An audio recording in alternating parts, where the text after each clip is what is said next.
Welcome into the Jordy Culotta Show. Wave your hand out there, baby! Shout out to the show. She puts the pinky into the nostril. Man, look at that. Healthy competition, there's nothing like it. Y'all grow up. The line's wrapped around the stadium. Different strengths. Mm-hmm. I just lost a tooth. It's going to be fun. You know, we might have a story. I love what you're doing. Ogeron wants to take us fishing this afternoon. Sharif, you play for the bad boys of the SEC, man. We don't apologize to anybody. A lot of people are saying you're going to be wearing number 7. I don't really know. I want to. He look crazy, Bill. Good feet on the old man. Definitely come back. I love. We'll be right back with the Jordy Culotta Show.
Welcome in to a Thursday edition of the Jordy Culotta Show, driven and powered by Go Chevrolet, right here on this Thursday morning. As always, our friends over at Go Chevrolet, check them out online, GEAUXChevrolet.com. All of the inventory always there for you.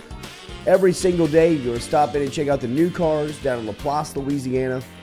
Go Chevrolet is located down there. Go Express Auto Sales here with used cars in Baton Rouge on Florida Boulevard and Sherwood Forest. Looking forward to a jam-packed show. Metropolitan Health Group brings you our phone lines, and on the phone line this morning, we will talk to Ross Jackson at 7:30 this morning, as Jackson will be here talking to us. New Orleans Saints, of course, right now in the middle of the news cycle in the NFL, as they are front page news after yesterday's Dennis Allen announcement that he is going to go with Andy Dalton over a healthy Jameis Winston.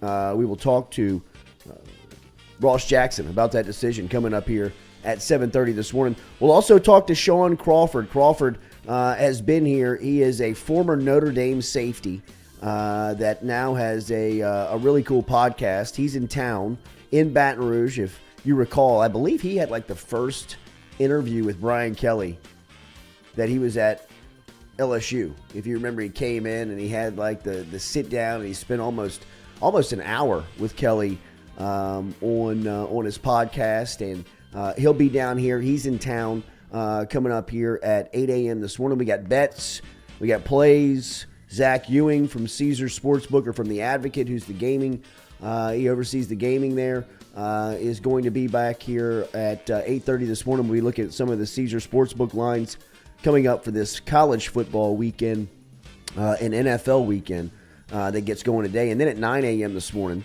we'll run a little long this morning, Allie Gay and Mekhi Wingo will be in studio with us. So looking forward to catching up with the big defensive lineman from LSU here on the bye week.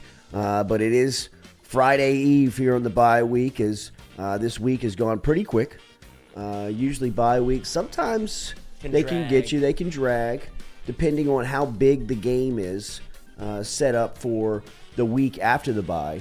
And I have to be honest, man, this feels like as big of a game, as big of an LSU-Bama buildup since, obviously, 2019, which was the biggest. But, years before 19, before they were, 1-2 in the country, and they were both kind of steamrolling towards each other with two of the top quarterbacks in the game, that game will always kind of live by itself in Alabama and LSU history. 2011 will be another game that I think you will recall when the regular season of Bama, for me, one of the best ones was the year before that, actually, in 2010. That was down here in Baton Rouge, and it was a 2:30 kickoff. And that was the day that Mark Ingram, Julio Jones, Greg McElroy, that team had come back after winning 2009 and really kind of fell short. I believe they had 2 losses that entire season, and one of them was to LSU. Kelvin Shepard strip sacking Greg McElroy late in the game. Big interception in that game late to turn it back over to LSU. D'Angelo Peterson on that end around on the 4th down end around. Kept that one in the back pocket for about 6 years. Yeah, that was the day that Reuben Randall caught the long touchdown pass where LSU was they were just inept offensively. I remember being in walk-ons at that time. I was producing the post-game show on Eagle 98.1, and Charles Hannegriff and I would go to the game, and then Hanny always liked to leave early and go over to walk-ons so he didn't have to beat the traffic, so he didn't have to. And walk-ons actually had a golf cart, like kind of to and from the stadium, and they would bring the golf cart to Hanny to pick him up and bring him over. Why does hip hurt then? And we are in the golf cart over to walk-ons, kind of expecting to catch the opening drive of the third quarter, and you just hear this like building roar, like coming out, and we get back to walk-ons. What did we miss? You missed LSU throwing a touchdown pass for the first time in like 3 months, 2 months. 75-yarder. Randall's like running away from Dante Hightower, sprinting down the sidelines. But this game obviously has had so much history, not as much rivalry as I think it was once made to be, because for a time there, LSU was dominated by Alabama throughout a long stretch. I mean, through 2010, 2011, after you got those 2 regular season wins, it was a while before LSU and Bama had wrapped up, where a game that LSU was able to get the best of Bama, and obviously that was in 19. But, I mean, so many heartbreaks along the way, whether it's Vidal Alexander's personal foul that took points off the board or killed a field position for LSU that had to move him back and kick a field goal, subsequently kick the kickoff out of bounds, in which Lane Kiffin and Alabama went down and scored the 2-point conversion and touchdown to push to overtime. There's just so many memories of this game, and LSU has been close. Now it feels, for the first time in the buildup of this game, that LSU actually has a fair and balanced matchup on the sideline. For the first time in the history of this matchup, since Nick Saban has been at Alabama, it has felt overwhelmingly like LSU, if to win this game, was going to have to do it with smoke and mirrors. Outside of 2019, where you've got the best player in the sport in Joe Burrow, and you've got a roster that will probably never be seen again from just talent standpoint. That was the only year, LSU and Bama felt like two heavyweights fighting each other on a fair and balanced playing field. The players on each side were as good as one another. May the best team at the end be standing.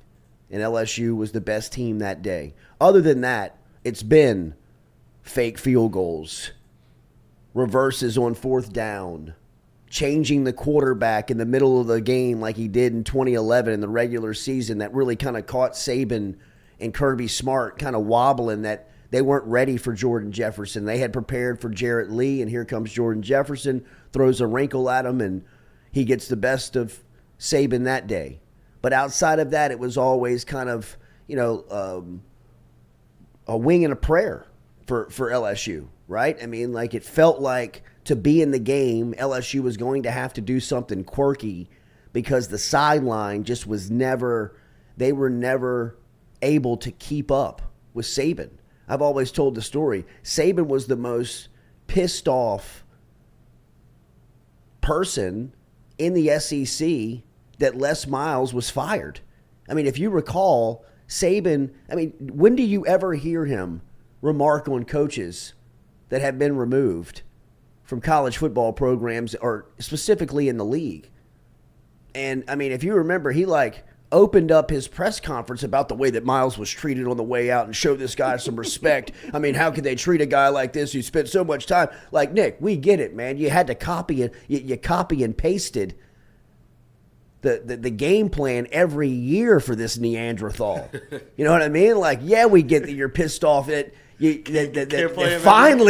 finally somebody woke up over there and got rid of this guy, and now we might actually have to start putting work in to game planning against LSU rather than just using the same game plan for the last 6 years. And then when they hired Ogeron, how much do you think Saban was laughing in his office the day that Oliva announced that he was hiring Ed Ogeron? You know what I mean? It took Joe Burrow, Justin Jefferson, Jamar Chase, Patrick Queen, and Grant Delpit to beat him. Outside of that, he knew Ogeron was never a threat. He ain't about to scheme nothing. He's not going to outsmart me. You know what I mean? He's not going to outsmart Alabama's staff with Saban leading it. Just don't want him to hug me too hard. Now with Kelly and LSU, and Brian Kelly leading LSU, it feels as if LSU is on an even playing field with the coaching staff. It feels as if LSU is finally taking the same artillery to the fight that Bama's been taking for nearly 20 years.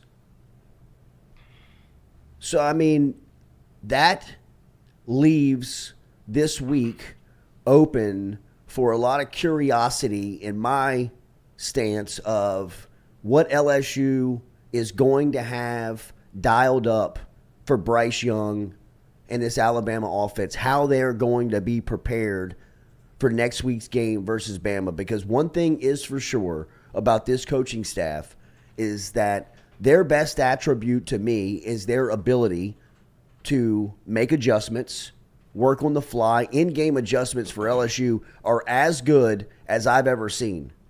It really would be like going back to Saban to see the way that LSU is able to coach themselves within the game. see something that's happening out there, and adjust to it. We played the soundbite earlier this week of Brian Kelly kind of expressing how those coaching changes and ideas are brought up to the staff within the game. Specifically talking about Matt House coming down from the press box. He usually routinely gets there about 2 minutes after the staff gets into the locker room because he's coming down from the box, got to ride the elevator, go through all the fans, get to the locker room. Once he gets there, he's kind of got his mind made up, or at least some ideas that he wants to bounce off of Kelly's staff members of some of the adjustments that they need to make. All of the players are kind of isolated into their own position group pockets being coached up, and then the adjustments are made. I mean, that's just at halftime. You've seen LSU make adjustments within drives, within games, within, the team still being on the field and on the sideline. I just think they're very impressive with the way that they coach within the game. And now with a week off and then a week of game planning for Alabama, I'm really curious to see on how they plan on going up against this Tide team. And I'm very secure knowing that Brian Kelly is leading that preparation. Almost beat a better Bama team last year. That's what I was going to ask you. How much stock do you put into last year? Because obviously 2 different coaching staffs, totally different game plan than LSU's ever had, at least from last year. Wherever that's not the defense you saw the entire year, then they do it against Bama. How much stock do you put in that? Because it's not the same players on the LSU side, but a lot returning for Alabama in terms of who you think would be a star in terms of their quarterback. Well, I think last year's game is another testimony of just how good the rosters are for both teams. And last year's game for LSU felt like the first time that they were unleashed, right? It felt like that was the first game that really and truly that Orgeron was kind of out of the way. I mean, if you remember, that was the night that he was it looked as if he was, and this is, I'm not making claims or casting. It looked like he was on something on the sideline. I mean, I've actually gotten reports from people that were there at the game that night that was like asking around and like talking to administrators like, what's going on? That's the night he was like going for it on 4th down, and he stepped out on the field and was looking at Saban and kind of giving him the first down. His shirt was untucked. He was beating his chest. He was playing. I mean, it was as if he was in the game. I mean, LSU's head coach looked so detached from the moment. I mean, it looked as if you had taken somebody out of Section 333, 301, you know what I mean, and been like, hey, guy, lucky for you, you're going to coach the game tonight. Here's a headset and a polo. You know, like, well, yeah, you're going to wipe this paint off your face. I mean, like, it was... It was nuts. Give yourself about 10 minutes in the bathroom, man. I mean, like, he was like talking across the field. He ran out the tunnel and was like beating his chest and pointing at the sideline. You're like, okay, we're in for an experience tonight. It was crazy. And LSU nearly wins the game. But I mean, it was Durante Jones and really Jake Peets. It was like their first time to coach that season. Hey, y'all get to coach this week. Yeah, right. I mean, it was if like they were fine. I mean, dude, some of the stories from last season, you have to really like hear them to believe them. And when you hear them, you're like, no fucking way. No way. I think my favorite one was the Kentucky story. Well, the highlight video? The highlight video. Where he flips the table? Yes. I mean, that's where he lost it. I mean, I think that's where Woodward was like, all right, this is it. This is it, man. Or UCLA, whenever he was asking him to fire him, the room across. But, like last year, LSU had 10 players drafted off that team. you know what I mean? Like, it wasn't as if you were taking like Georgia Tech over there to play them. I mean, it was, you got guys, you got dudes. And that's one thing that LSU has taken to this scene. You know, I mean, to this game, is they got players. They have matchup problems for Alabama. Now, vice versa. You know what I mean? Like, same on each side. This is still Alabama. This is still a team and a program that has recruited consistently better than anybody in the sport. And that their team and their roster, it's hard to find holes. But on this year's model of Bama, there are some holes. And there's some places where LSU, if prepared correctly, can be in the game. And I am fully confident that LSU is going to be prepared.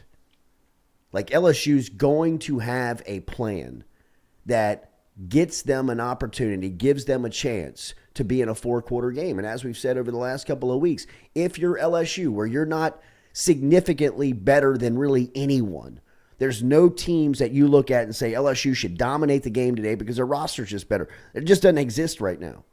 It doesn't happen anymore. So your goal, if you're LSU, in my opinion, is just to be in the 4th quarter. Give yourself a chance to win the game in the 4th quarter. And I believe with what they have continued to coach, tinker with, and figure out about this group, that it feels inevitable that they're going to be in every game. You know, that take the Tennessee game and throw it out. It's a mulligan. Or, you know, it's the outlier of the data, right? All you know, data, all of things that we look at, there's one outlier. There's one thing that doesn't make sense. There's always, you know, kind of, you know, one that stands out, right? To me, that's the exception to the rule. You know what I mean? To LSU, right? Like, I mean, that's the one that you look at and you say, all right, that Tennessee game didn't make sense. And then when you dive into the Tennessee game, you start to see, like, special teams was just horrendous. LSU's defense was consistently playing on a short track, on a short field, because of just, you know, bad luck early on. And for as much as I'm lauding the coaching and appreciate the decision-making that LSU makes from the sideline, that day, they were off. Some of those 4th downs, some of those decisions in that game, Brian Kelly has said such since that he'd like to have that back, right? And all of what we've seen of Kelly, all of what we heard from Kelly, that's the one where you're kind of like, what was going on there? Got schemed out the game. Yeah, right. I mean, it was just, it just kind of stood out. So throw that one out. Everything else, man, you know, LSU's been the better coached team in every game besides that one. And I think going into next Saturday, for the first time since Saban's been in Tuscaloosa, you know what I mean? Like, Miles and Mike Shula were pretty good matchups back in 2006. I mean, that was two, you know, like D-level coaches going at each other. I don't know how I have all this time. The next season in 2007, Saban got there and nearly beat the national champs with a bunch of scrubs. Since then, he's done pretty much what he's wanted to in this matchup. Now it feels like, for the first time, that on the opposition, on the opposing sideline, LSU's got enough weight where they can stare across at Saban and say, let's go. What's up, Coach? Yeah, let's ride. That has been Nick Saban's nightmare since he's been at Bama. And he's been able to hide it for, not as much hide it, he's been able to count on LSU to hide it for them in the decision-making of replacing Saban. Saban's always known that if you get the guy at LSU, it's the best job in football. Lenny Lemoyne Construction here in town, still really good friends with Nick Saban. In fact, I'd say they were probably like best friends. There's people within his circle that Saban has told, you know, that group that still is around here, if LSU ever figures it out and ever gets me back, you know, a personality like me who understands how to build a program, rest of college football could be in trouble. And feels like LSU's got that dude. You know what I mean? Like that guy that's going to have them always prepared. They're recruiting at a high level. Recruiting news yesterday, LSU, as we told you on the fly, real time, they flipped a Baylor linebacker out of Texas, 4-star guy. Take him. I mean, you know, you can feel the trends heading in the right direction. And I got to imagine that Saban knows that LSU's coming over with a different group this season, knowing that they're going to be well coached because that was one thing I think that Saban always knew that he could count on in this game was that Alabama had the real advantage on the headsets. Always have.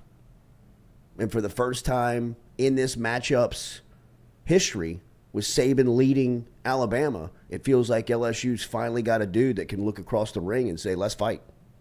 And if you remember what Saban said when Brian Kelly took the job, he told this to Saban. It's a good job. He told this to Brian Kelly, excuse me. It's a good job, Saban said of LSU. A lot of passionate fans there. People in Louisiana are great people. I think they've got a great opportunity, great history, great tradition. I told him I thought he'd do an outstanding job there. They've always had good personnel, and now they've got a great coach. Not that they haven't had great coaches in the past. Yes, he caught himself. He knew it. He said right there publicly what he has always said privately, and then he kind of had to walk it back and say, well, not that they haven't. We get it, Coach. They had two idiots first. We know, man. We know. If anybody knows, Coach, we know. We got you. We understand. You know what I mean? But he said it right there. He knows that if LSU gets the dude, look out. If they really build the fence around the state and they keep 12 of the top 15 players every year, if they keep 15 of the top 20 players every year in the state, and they're able to reach out and get players that they need at other areas, at other positions, LSU they're set up to be in a place where they can be in the discussion of where Alabama, Georgia, Clemson currently sit. And doesn't it feel like it's the first time you've kind of seen Superman bleed going into the LSU game? Rarely is Bama not coming off a loss, but has lost previously in the year going into the LSU game. Usually they have that one circled as, coaches be damned, talent can win this one out. And that's usually where you see, okay, if Alabama can stumble, maybe LSU can do it. Now they already have a loss against Tennessee, but in that same vein, you saw what it took from Tennessee to play nearly a perfect game to beat them. But then you could flip the coin again and see A&M had them on the ropes. They're one play away from beating Alabama. So Texas, if Quinn Ewers doesn't go out, Bama's probably still on the ropes. That you could be. If they make a field goal, they win the game. Right. You're looking at you could say the same thing for Tennessee if Alabama makes a field goal, Yeah. But Alabama hasn't been the curb stop you, like this is the... No, they're catching up. Yeah. Sean D says, okay, we will see. I don't think that they are there yet. It'll be close at the end. That's what I'm saying, Sean. That's exactly what I'm saying. I'm not saying that LSU is on even playing ground with the Alabama's program right now. I'm saying that on the sidelines, on the headsets, it's an even matchup for the first time since Saban's been there. So the game in return this year where Alabama's got a superior roster and LSU's playing with, not as good of a roster as Alabama has, but can with the way that they recruit in a couple of years, I expect this game to be a little tighter than the 16-point spread that it opened up at. And what I'm saying is that it will be a fourth quarter game and that it will have an opportunity late for LSU to win or lose it. And that's all you can ask for, right? Because I expect with the way that recruiting is going and the coach in place that LSU is 2 years away in this game from it being a clear, even match where you've got the best college football players in the country going at each other. What this game has always been, right? I mean, that game has always been the buildup and the intrigue to it has always been the rosters, right? It's always been the guys. It's always been counting the pros that have played in this game. I remember there was a stat like the amount of guys that were on the sideline in 2011. It's like 25-foot, NFL guys that didn't even play in the game. When you go back and look at Odell didn't play that much that day. Yeah, I mean, he's a true freshman. Jarvis Landry didn't play that day. You know what I mean? Go back. It'd be scary to see who didn't play for Bama. You know what I mean? That's the buildup. You know what I mean? That's why this game has been primetime coverage every year, because even when LSU was out of it and, not a top 5, top 10, top 15 team, they'd still be featured because they'd had a roster. Now imagine those rosters that can actually have a coach that can lead it. This feels like it's now become, it could be back to the status of the biggest game in the college football world every year, where you just circle it. LSU-Bama. I'm ready to get hurt again. LSU-Bama. So, daily, we're brought to you by RMB Builders. Rhett Bourgeois and the crew over at RMB. RMB-builders.com. Get in touch with Rhett. You can find him on Instagram. Great social media right now, as they got projects happening all over the place. Get in touch with Rhett. Whether you're looking to build a dream home, whether you're looking for some construction done around the home, or some commercial stuff done around the office. Rhett and the crew, commercially licensed over at RMB Builders. RMB-builders.com. RMB-builders.com. Stephen Miller's not really, Jay, because LSU usually has the dudes, but it's the coaching which has lost the games and poor execution. I think I just said that's exactly what I'm saying, is that you finally now have a coach to coach these dudes. The roster that has been the roster's not, like up to speed where it's been over the past couple of years for LSU. Still got guys, still can go play a 4-quarter game with Bama, but year in, year out, this is usually the best rosters in college. I'd say best rosters in college football reside in Athens, reside in Tuscaloosa, reside in Columbus, Ohio. Right now, it looks like it's in Ann Arbor, Michigan. Have some dudes. I'd still say Clemson has got some players, right? LSU, you're still looking at them and saying, yeah, like they got Texas A&M. You know what I mean? For as much as a dumpster fire that they're, they got flames coming from the facility, but they still got players. I mean, they're going to have a lot of guys drafted off that team, if they stayed intact. LSU doesn't have – they got guys. Don't get me wrong. You know what I mean? They got dudes, but, they don't have 10 pros like last year's team did. I don't know, Coach. They got some. You think 10 guys off this team will get drafted? Looked at a big board last night. They got a lot of LSU this flavor team. on there. Yeah, this team. Maybe down the line. We're talking I'm about. talking about this year. They have a couple of dudes like Mekhi Garner, Bernard Converse, J. Roy's on there. BJ. BJ's very high. Oh, sure. There. Yeah, I got Kayshawn, BJ Ojulari, Jaquelin Roy. Ali Gay will get drafted. Ali Gay will definitely get drafted. Micah Baskerville will get Mike drafted. Jones is still up there. Micah Baskerville. Yeah, Jones will get drafted. Dre Jenkins will get drafted. You're right. Yeah, yeah. 10. Yeah. John Emery will get drafted. Yeah. Damn. Got players, Coach. Brooks will get drafted. Yeah.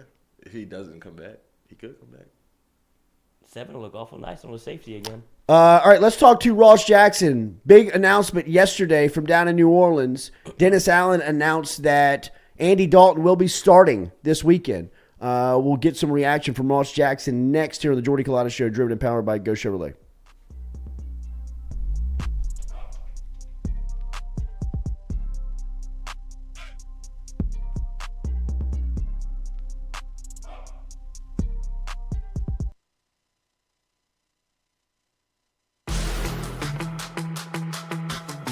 Donaldsonville Glass and Body, the trusted name in frame, body, and automotive paint repair since 1977. They have served their customers for over 45 years. You can find them online at dgbauto.com or stop in and see them Railroad Avenue and Division Street out in Donaldsonville, Louisiana. Look, they can help you with your insurance claims. They can make the repair process as stress-free as possible. I'm speaking from experience here. I've got numerous windshields, body repair, all done by Kenny and the crew over at Donaldsonville Glass and Body. They are, without question, the most well-equipped shop in the area. Stop in and see them today.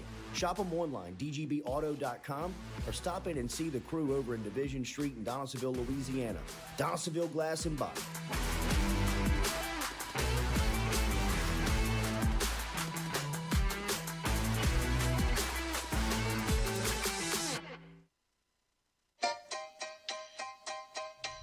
Hey fellas, it's Jordy Culotta for my friends over at Men's Total Health. Guys, do you suffer from fatigue, decreased libido, erectile dysfunction, weight gain or loss of muscle mass, signs of depression, anxiety, hair loss, mental fog, general loss of interest? Then you might be suffering from low testosterone. Go see my friend Mike Roach and his great team over at Men's Total Health, over in Metairie at menstotalhealth.net, online and stop in and see how they can change your life today. A simple shot and some knowledge from Mike Roach can get you back up, moving with your energy, get your sex drive back, build your muscle mass, make you feel young again. All online, menstotalhealth.net.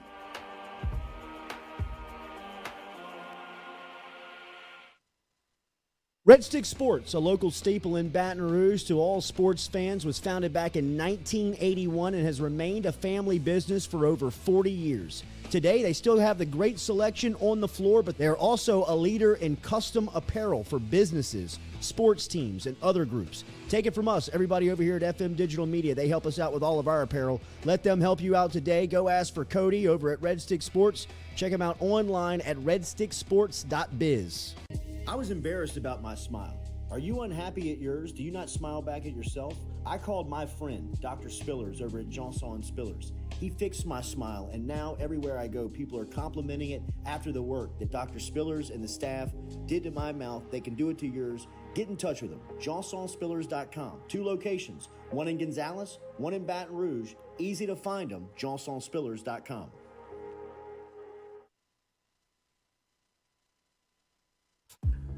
We love the crew over at Fresh Chef Kitchen. Chef Shane and his crew dropping off the meals every Monday here to FM Digital Media, whether it's breakfast, lunch, dinner. Me or the crew's going through our meals over at Fresh Chef Kitchen. Their weekly pre-order, freshly made meals, or you can walk into the cooler over there on Airline Highway. They have that fresh, same service over there at Fresh Chef Eats. FreshChefEats.com is where you can find them online. Fresh Chef Kitchen. Tell them you heard it right here on the Jordy Culotta Show.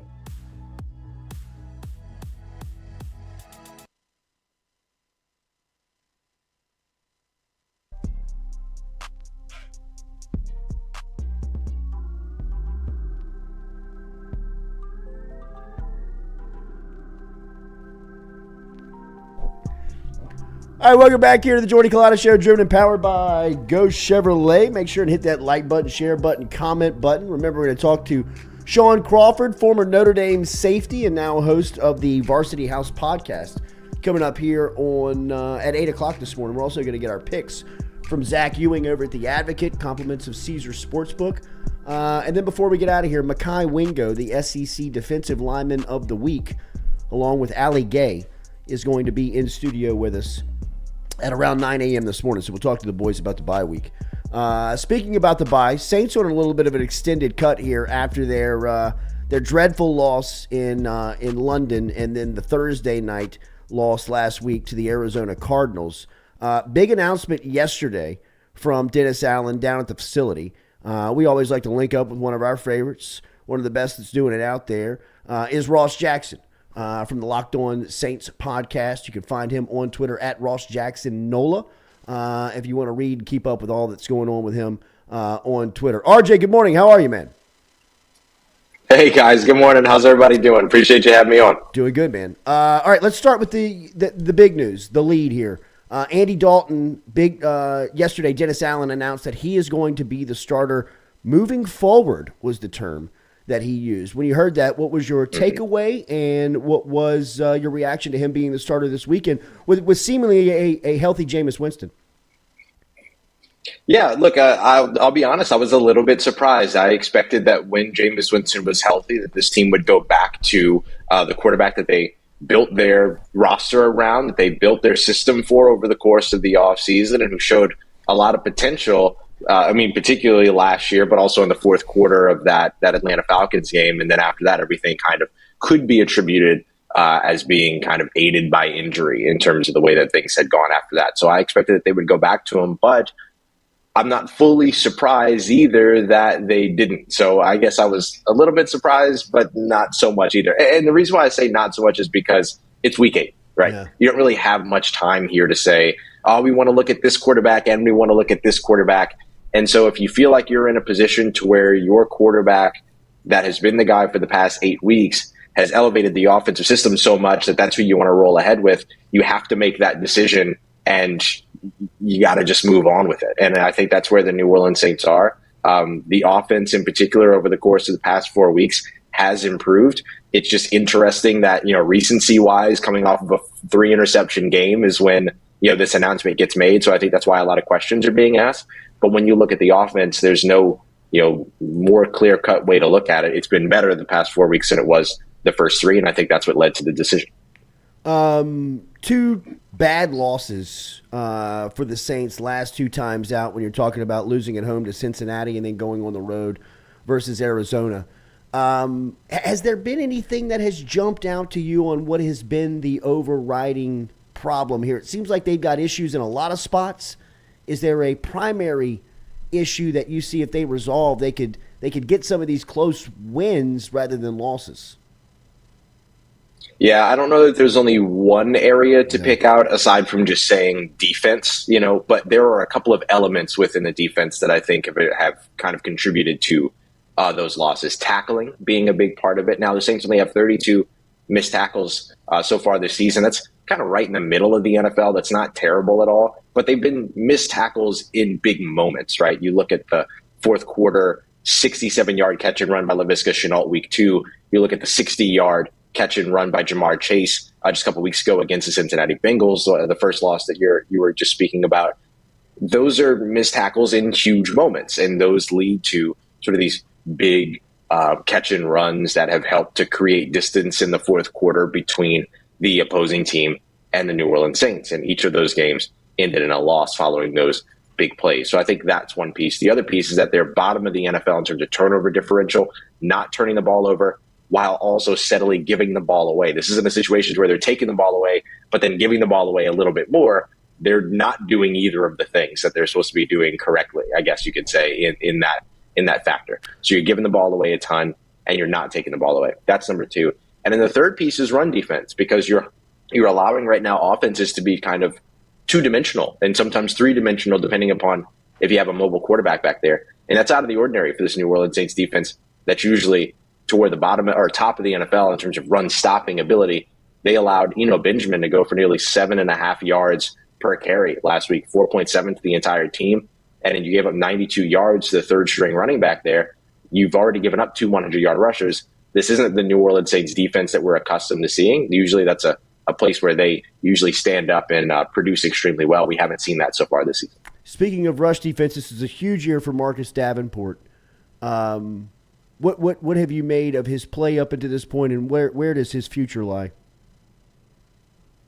Yeah, he's an interesting one to track and watch so far this season. He's getting a lot of pressures. He actually leads the team in pressures as an individual player, but only has a half sack to show for it. He's at the best win percentage, and he's right in the middle. I think he's in the top 15 of the NFL around win percentage for edge rushers with at least 160 pass rushing snaps on the season, according to Pro Football Focus. And he's got half a sack to show for it. That's not great, right? You're getting a lot of pressures. You're getting a lot of hurries, but you're not necessarily getting the knockdowns. You're not necessarily getting the sacks, and therefore you're not really getting to the quarterback and affecting the quarterback. So that, I think, so far is my evaluation of him. He's also, a part of that defensive line that has consistently been moved off the line of scrimmage. His average depth of tackle is over 3 yards, so he's not making the same type of plays in the backfield that we're accustomed to him seeing in the run game. So I think those are things that he's got to turn around pretty quickly. This is going to be, this is a contract year for him. This is a huge, huge opportunity for him. And so whether he ends up in New Orleans next year or whether he ends up looking for a new contract elsewhere, these are the things that are going to matter. How productive can you be in one of the NFL's most important positions? And how much of it is scheme versus how much of it is the player? All of these things will have to be weighed in terms of that conversation. But so far, he's not having the contract year that you would expect based off of how productive he was last season. We hear Mike Thomas was out at certain portions of practice yesterday. Where do we expect his availability to come Sunday versus Vegas? Yeah, look, the New Orleans Saints have been pretty consistent so far this season to where if you're not practicing on Wednesday, I don't think we've had anybody that is a DNP on Wednesday that ends up actually participating in the game on Sunday. So far, I keep the expectations low for him, Jarvis Landry, and Marshawn Lattimore thus far going into this game. But we'll see if maybe this is, just a part of that ramp-up process. Remember, everything was about ramping up when it came to Michael Thomas in, the training camp portion of the season and all of those things before the season had begun. So maybe that's a part of it. He was present at practice, just not participating. Maybe today we see him there in a limited capacity or something like that. But until we actually see him participating and we see some participation level from him reflected on the injury report, I would keep expectations low for him to hit the field this weekend. Back to the quarterback real quick. Dalton named as the starter for now or moving forward, as Allen termed it yesterday. Mm-hmm. What does this mean for Jameis Winston? It kind of feels like Davenport's situation where this was such a big year for him and what his future was going to look like. Where are we now on Jameis? Yeah, I should say that the door is still left open for Jameis Winston to come back and be the New Orleans Saints quarterback. If that offense doesn't continue to produce, that could be a situation where they turn back to him and continue on with him for the rest of the season. So one of the things that Dennis Allen did say was that as long as the offense continues to move the ball, as long as the offense continues to produce, then they'll continue to, Dalton will be there, is basically the way that he had said it. I'm paraphrasing, but that was kind of his quote. So as long as that offense is productive, then Andy Dalton is going to be the one that's driving it. But if that were to take a nosedive, for instance, if that were to sputter out over the course of the next couple of weeks, then don't be surprised to see the Saints go back to Jameis Winston. However, if they don't, it seems fair to say that the Jameis Winston story is done in New Orleans, right? If he doesn't get back done in New Orleans. Yeah, Jameis is sniping us out there, bro. I thought a big hit, Bradley Roby to the IR. Who does that create opportunities for? Yeah, that's an interesting one because the Saints effectively have three different options there. They could go with rookie Alontae Taylor there, although he only had 31 slot coverage snaps in his college career over the course of those 3 years at Tennessee. But he did get some work there over the course of the offseason and in practices, things like that. So it would depend upon what the Saints saw in practice. But you also have Chris Harris Jr. On the roster. And then, of course, you have Justin Evans, who started there over the course of this season as well. So I would say those are the three that the Saints would very likely be juggling between to get those slot snaps going into this week. The issue for Chris Harris Jr. is that he's already been elevated for his 3 game day elevation, so he'd have to be signed to the active roster in order for him to be able to go out there and hold that spot down for them. How about Alvin Kamara's season up to this point and expectations for him moving forward? I know a lot of people have been looking for him to be used more. What do you make of his usage up to this point and what to expect of him moving forward? Yeah, I think he just continues to be more of a focus for this offense. It's a shame so far that one of the biggest highlights of his season is him speaking up in the locker room as opposed to the highlights that he's usually able to put up on the field. And he's got a couple of them already, don't get me wrong, but we haven't seen him in the end zone so far this season. And some of that comes down to red zone usage, although we've seen that take a turn over the course of the past couple of weeks. Right now, Alvin Kamara has the most targets or the most touches in the red zone for any New Orleans Saints skill position player. So they're continuing to feed him. They're getting him there, and they're getting him involved there. Now we just have to hope that they're able to help him find the end zone. But I do think that utilizing him a little bit more in the passing game over the middle in the red zone is something that used to work extremely well. Letting him run those option routes in the red zone is kind of what led to the double-digit red zone touchdowns when he was in that kind of conversation early on in his career. I think he can still be that person, and I think that we'll continue to see some of that as well. But I think he ends up continuing to be the focal point of your offense, especially if you're down Michael Thomas and Jarvis Landry for any extended circumstance moving forward. Ross, one player that looks like he's got that juice, man, he's got that big play pop opportunity is Rashid Shaheed. Tell me about his story when you first recognized him and how much of an impact now he's having. Yeah, I think the first time that he really jumped off the page for me is, researching him after he was signed as an undrafted free agent coming out of Weber State, which if anyone's curious is actually in Utah. I don't know. I've had some people be like, "Oh, that's in Chicago." It's like, no, that's a different one. But Weber State, and coming out of there, he was a guy that came in as the FCS all-time record holder when it comes to kick return touchdowns with 7. He holds several records in his at his university and within his division. As well, his collegiate university and division, as an all-purpose yards guy. He was somebody that wasn't only contributing on special teams, but also contributing really, really well and efficiently as a wide receiver as well. So we're seeing that already come to fruition here in New Orleans with 2 touches and 2 touchdowns so far in his career. So he's on pace for like 12 touches and 12 touchdowns on the season at this point. The guy is something else. I mean, he has speed. He has great breakaway ability. He does a lot of things really well. I think it's just about now getting him folded into the offense a little bit. The interesting thing is that he's never run a 40, never ran a 40-yard dash coming into the NFL. And so no one really, I think you have to look at the tape to see how fast he is, but there's not that number that you can attach to him. He told us that he estimates that he probably runs in the 4.3, 4.4 area. And the Saints don't really, they have that guy right now in Chris Olave, but they used to have two of those guys in Deontay Hardy and Chris Olave. Now Deontay Hardy, who didn't really see the field very much, is on injured reserve. But now you have another dynamic weapon in Rashid Shaheed. So I look forward to seeing how the Saints continue to get him involved in the offense as they move forward. Ross Jackson, he's the best, man. Make sure and read his work over at Twitter at Ross Jackson. NOLA, keep up with the podcast, the Locked On Saints podcast. You can read about it and learn about it at lockedonsaints.com. Make sure you're subscribed today to keep up with the latest. Good to see you, man. Thanks for the information this morning. We'll talk soon. As always, buddy. Appreciate you having me on. Y'all take care. Stay safe. Thanks, everybody. There he is, Ross Jackson checking in here on this Thursday morning. Saints hosting Vegas on Sunday, looking for a little bit of a bounce back as they're in the gutter right now of the NFL. Didn't know Kamara didn't have a touchdown yet. I did. I drafted his ass in fantasy, and I don't even care about fantasy football, but you would think that he would have one. Shaun Crawford played safety at Notre Dame. He's got a great podcast now. He'll be back with us. We've had him on earlier in the season when he came through Baton Rouge, but he is back down south, and we're going to have him through the studio here this morning. He's the host of the Varsity House podcast. The Carpool Queen is here as well. So we will reshuffle the set and be back with the Jordy Culotta Show, driven and powered by Go Chevrolet.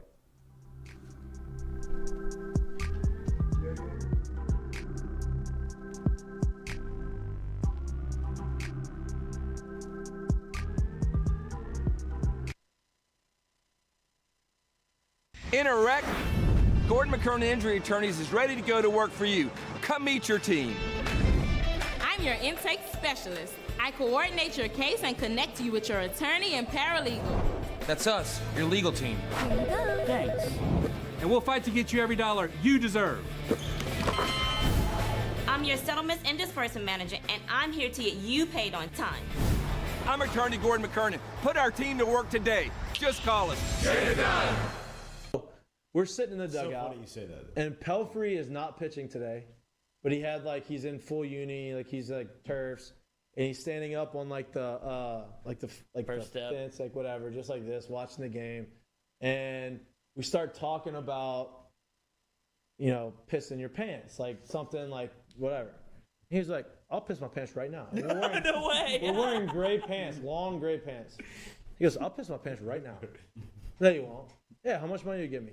So we gathered up however many people were in there. I think it ended up being $2,000 total. I pissed my pants for $2,000. And 100%. So he goes in there and he's watching the game and he just starts pissing in his pants. Gray pants.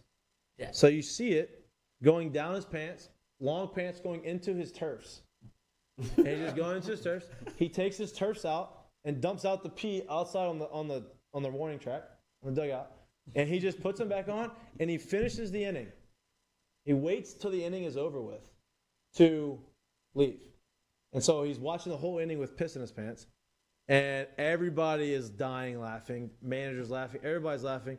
He gets up out of it and walks to the dugout, pee all in his pants, in the gray pants. It was awesome. Question in that game. You're listening to the Jordy Culotta Show live on YouTube. Catch it every day, 7 to 9 a.m., wherever you have internet access. Oh, my guy, the host of Mac and Cube. You said you wanted me to close it out. I listen to his pod every day on WJOX 94. I thought I was going to beat Charlie. I didn't. You were fantastic as always. Have a great call in Missouri. I'll see you soon, man. Thanks, man. Good Later. talking to you, Jordy. Always. There he is. Cole Kubelik, the absolute best. Don't overthink it, ABC. When you move to a primetime slot and the SEC is getting that billing, make this man the color commentator. He's the absolute best. Ooh, I mean, what a pro. What a pro. I remember telling them, hey, listen, my job here is to make sure that we bring, big time football to a small town environment, right? And so you see on movies sometimes about the way a town reacts to the football program and what it means to everybody. And that was the hopes and dreams that I had for the place. And so our kids take a distinct responsibility in wearing that Z on their helmet. It means a lot to them. And then on the flip side of that, our community does a tremendous job of supporting our program, supporting the athletic department, supporting our school as a whole. And there's really a great relationship there that's a lot of fun to be a part of. Thank you for the access, man. Looking forward to tonight. We'll talk soon. Coach, wait, before you go, fix your hair again one more time. Look at him. Let's go here. Look at him. What do you think about that? Game day, what do you baby. think about that? Game day. Hell yeah. Yeah. I love it. I love it, man. Great to see you. Thank you. You too, guys. I appreciate it. Y'all have a great day. All right, man. There he is. There he is. My guy. David Brewerton checking in. What does Harold Perkins do for this defense? What does he allow you guys to do? Yeah, Perk, man, he's just so raw, man. Like, all he know how to do is make a play. But I love him. He brings a certain type of juice to the defense, and he's right alongside of me on the edge. He knows how to rush the edge. As a young guy, that's very valuable to the defense, being able to rush the edge. Making the quarterback step up. But yeah, they put him everywhere. Middle linebacker, outside rusher. Maybe sometimes he's gonna be in a drop. So he's very versatile.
Welcome back here to the Jordy Culotta Show, driven and powered by Go Chevrolet, live here on this Thursday morning. Make sure to hit that like button, share button, comment button if you don't mind, as we will talk to our friend Zach Ewing coming up here at 8:30 this morning. Allie Gay and Mekhi Wingo will be through here at 9 a.m. this morning, so it'll be good to catch up with the big fellas before we get out of here.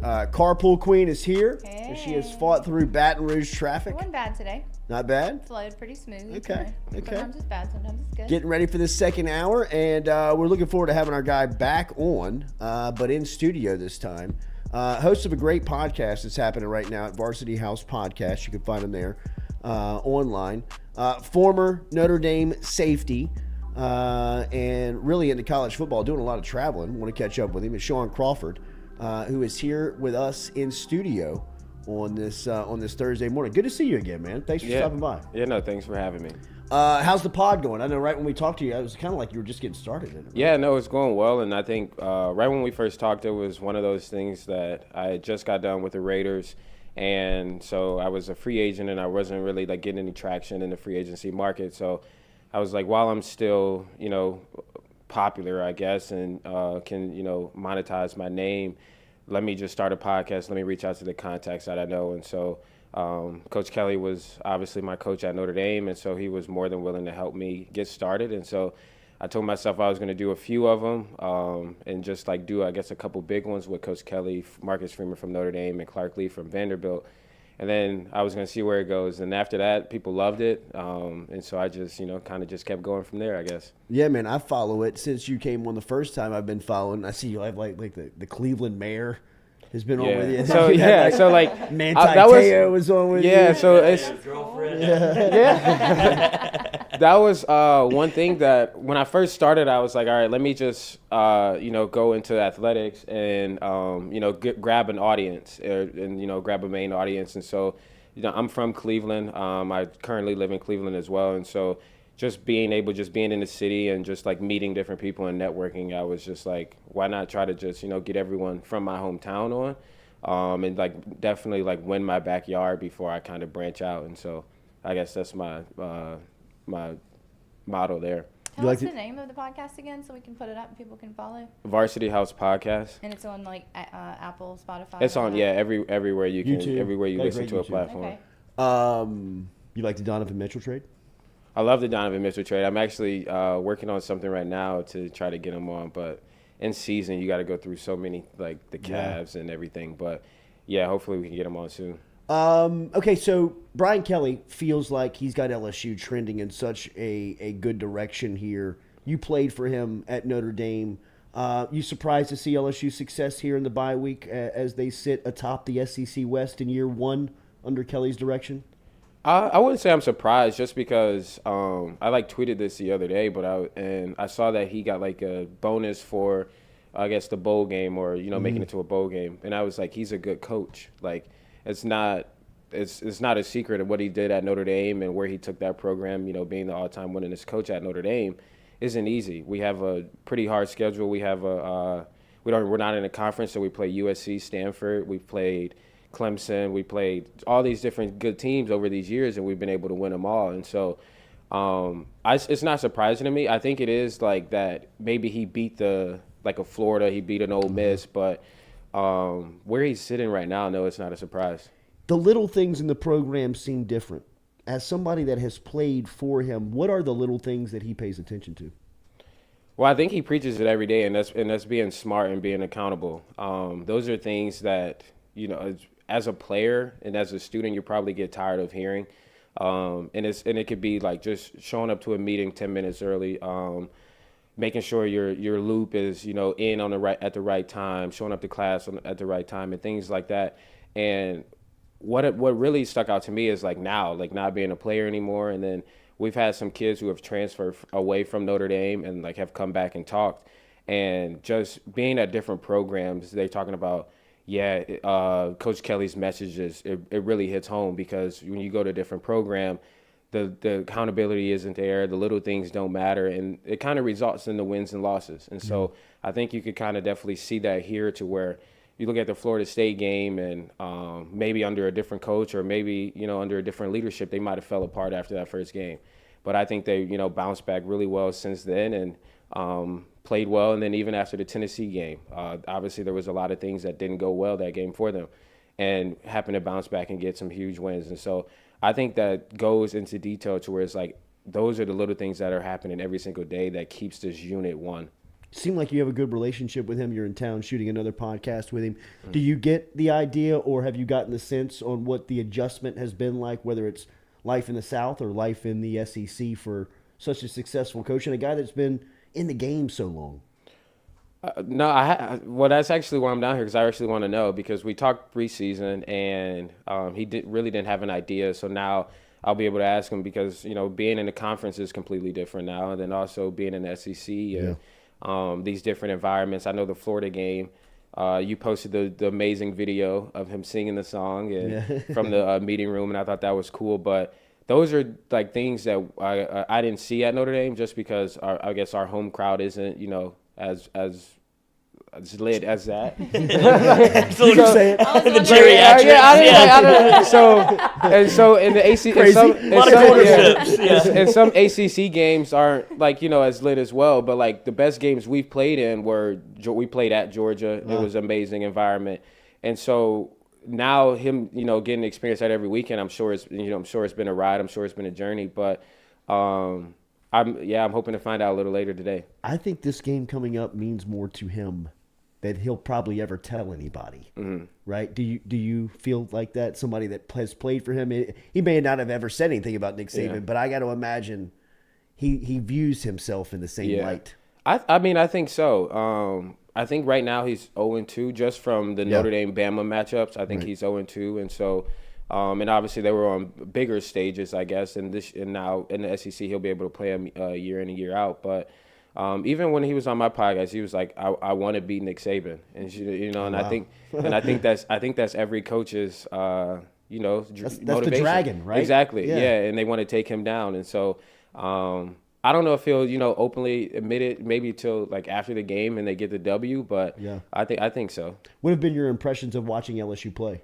just in watching them play. Exactly. Yeah, it's funny because now I gotta watch Notre Dame, of course, and then I gotta find time to watch LSU now, and so it's been fun. Since the I think everyone watched the FSU game, and what a roller coaster that was. A very exciting game, nonetheless. But then just watching them, throughout the weeks, and then also Mississippi State was a fun one for me.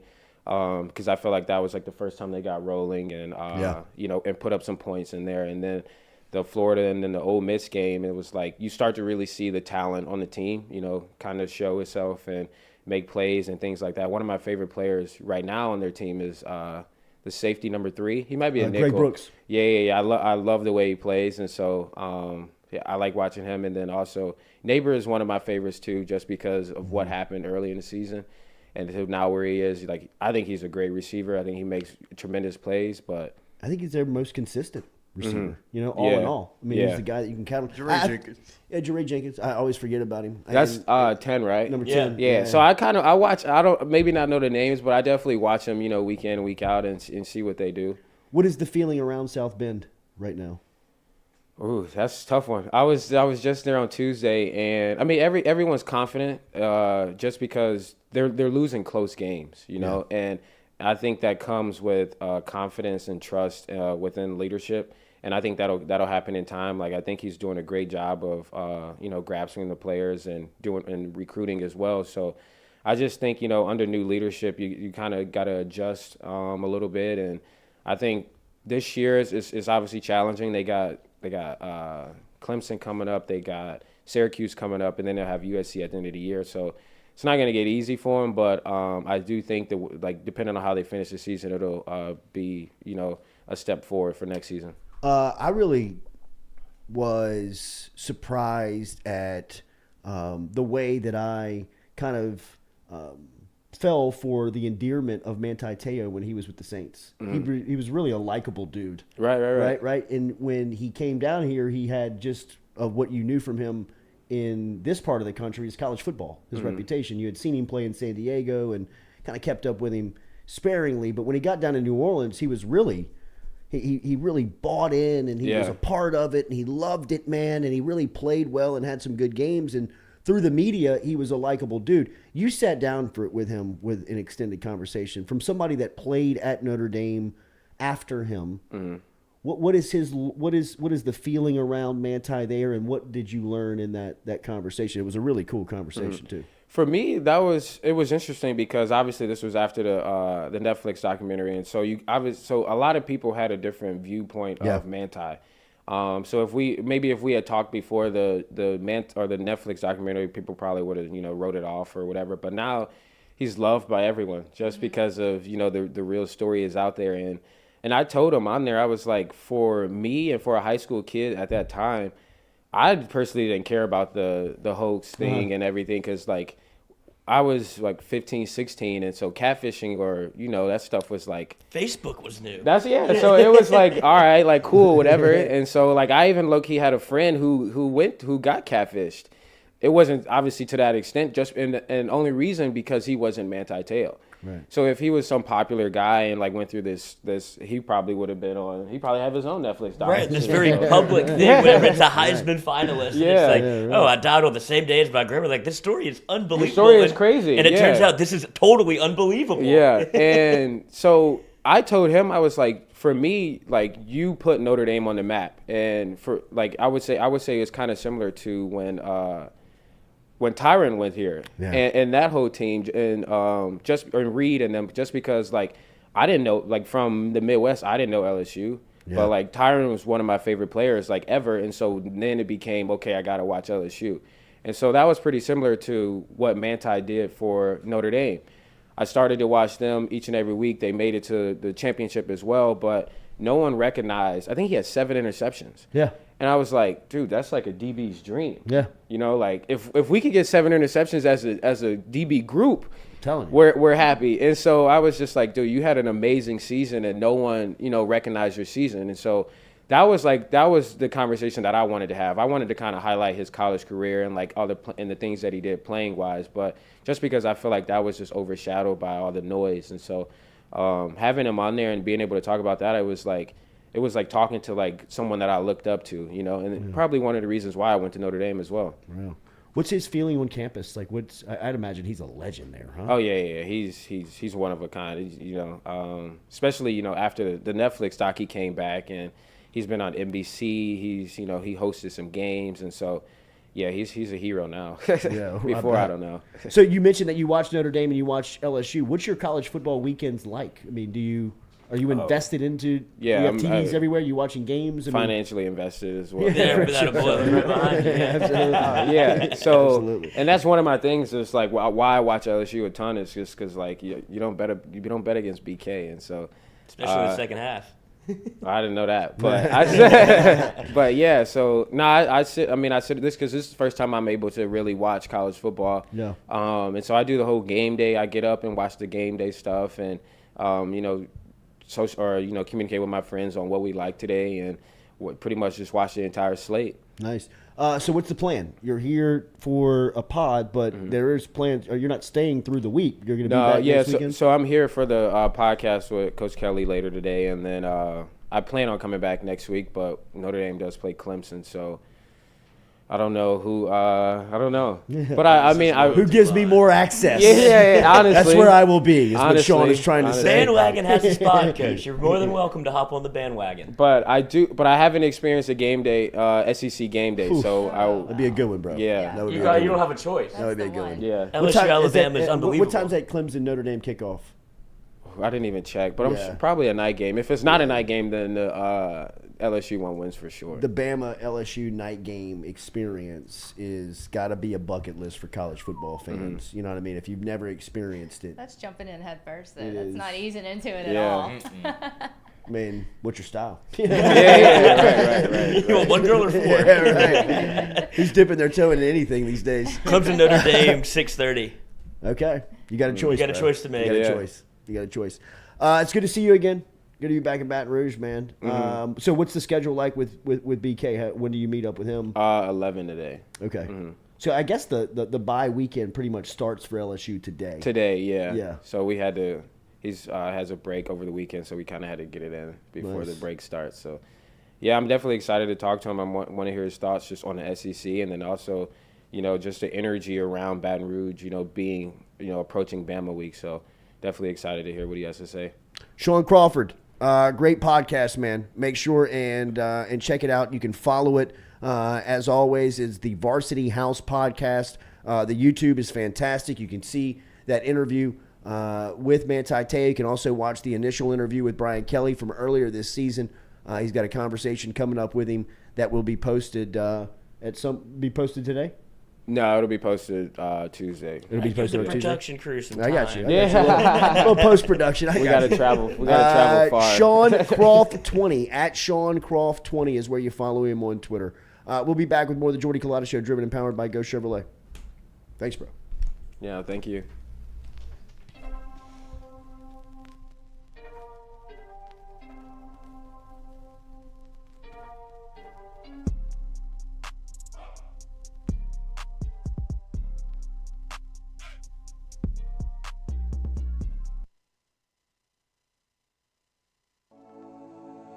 Looking to book a dumpster but no idea how? We've made it quick and easy for you. Check out our website at moralesrolloffs.com. Let Morales Roll-Offs know your desired delivery date, and finally, provide your contact details. To make payment, look out for an email invoice with all your booking details. On delivery day, our driver will notify you through text and email that your dumpster is ready and on the way. Now you know how easy and convenient it is. Call Morales Roll-Offs at 225-427-0000 for your dumpster. Hey Baton Rouge, when traveling through Natchez, Mississippi, whether you need to fill up your vehicle or your belly, stop by Go-Mart and On The Go Deli.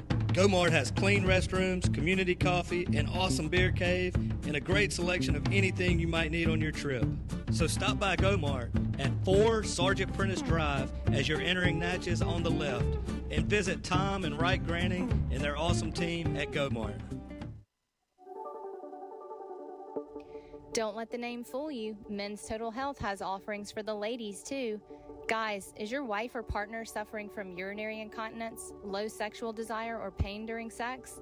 Then the O shot might be for her. Don't let it scare you. It's totally natural. It's PRP.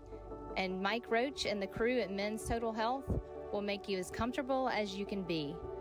Contact me for more information, Katie at JordyCulottaShow.com, and I'm happy to tell you everything that Men's Total Health has to offer for the ladies.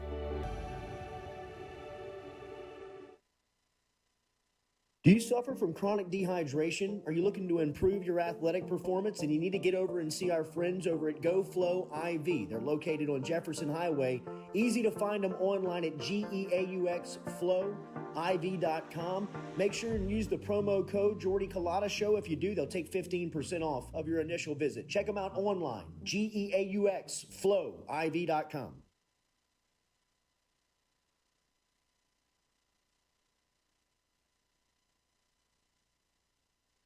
Southern Eye Center is located at 6859 Jefferson Highway right here in Baton Rouge, has been serving your eyes for over 4. Looking to book a dumpster but no idea how? We've made it quick and easy for you. Check out our website at moralesrolloffs.com. Let Morales Roll-Offs know your desired delivery date, and finally, provide your contact details. To make payment, look out for an email invoice with all your booking details. On delivery day, our driver will notify you through text and email that your dumpster is ready and on the way. Now you know how easy and convenient it is. Call Morales Roll-Offs at 225-427-0000 for your dumpster. We're all from different places and backgrounds. We've each experienced our own versions of life, but in the end, we're all on the same team. I'm part of that team, along with these players in purple and gold. Shaun Buddha, Malik Neighbors, Miles Frazier, Kyron Lacy, Greg Brooks. Whether on the field or in the courtroom, your team matters. So join our team. Make a difference. Bet. Let's get it done. Hey Baton Rouge, when traveling through Natchez, Mississippi, whether you need to fill up your vehicle or your belly, stop by Go-Mart and On The Go Deli. Go-Mart has clean restrooms, community coffee, an awesome beer cave, and a great selection of anything you might need on your trip. So stop by Go-Mart at 4 Sergeant Prentice Drive as you're entering Natchez on the left, and visit Tom and Wright Granning and their awesome team at Go-Mart. In a wreck, Gordon McKernan Injury Attorneys is ready to go to work for you. Come meet your team. I'm your intake specialist. I coordinate your case and connect you with your attorney and paralegal. That's us, your legal team. Thanks. And we'll fight to get you every dollar you deserve. I'm your settlements and disbursement manager, and I'm here to get you paid on time. I'm attorney Gordon McKernan. Put our team to work today. Just call us. Get it done.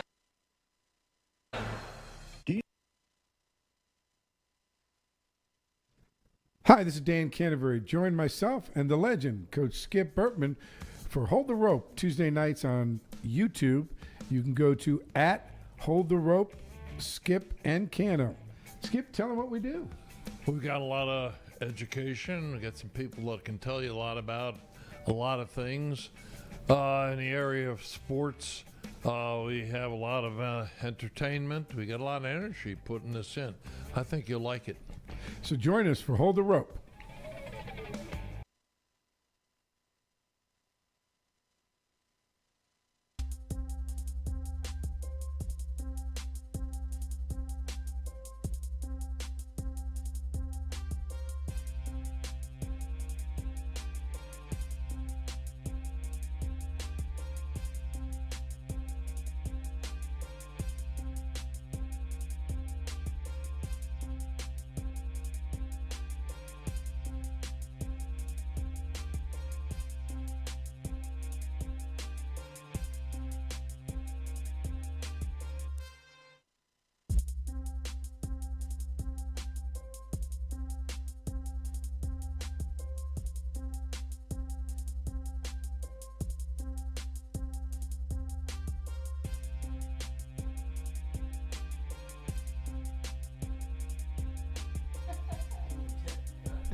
Welcome back here to the Jordy Culotta Show, driven and powered by Ghost Chevrolet. Appreciate everybody being out there. Thanks to Shaun Crawford for stopping by. Check out the podcast as they're doing really good work over there at Varsity House Podcast. Speaking of pods, just saw the ad for Old Hold the Rope every Tuesday, 6 o'clock. There you go. 6 to 8. Diet Cokes for everyone. Thanks for everyone. Ooh.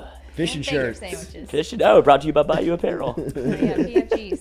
PFGs for everyone. It makes you look skinny. Have you ever worn a PFG? I would Never. die. I would die if I saw you in a PFG. What is that? It's a performance fishing gear shirt. Isn't that That what was- it that stands was- for? I think so. That's a great guess if that's not it.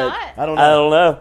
Somebody in the chat freaking knows. Definitely. You know, it's like the Columbia or what other brand fishing Yeah. shirts with the vent in the back, short sleeve pocket. I know a guy that plays pickup basketball in PFG. No. He's like, I have so much like the breathability, and I was like, I think you're just kind of big. Oh, like, cool. no, I swear to God, Bailey Kilshaw, shout out. He shows up every time we play pickup in a PFG, and he's like, I'm telling you, this should be the basketball uniform. I'm like, I'm not gonna do it, but I trust you. Performance fishing gear. Yeah. I mean, anytime David sees a PFG, he has to call it out. Oh, wow. Like, this guy is a complex. He's like, Big oh, he's in a PFG guy. PFG. Why is he in a PFG? Why are, Yeah, you're not listen. fishing. No, Why are it's you a in group. PFG? Look at the fish my mother caught. I'm about to show it. His mom. Dude, it's unbelievable how big this fish When, is. when and where did she go? Yesterday. Where is Look that? at this. You got to put that on camera. Walker. Whopper. That's what they're called.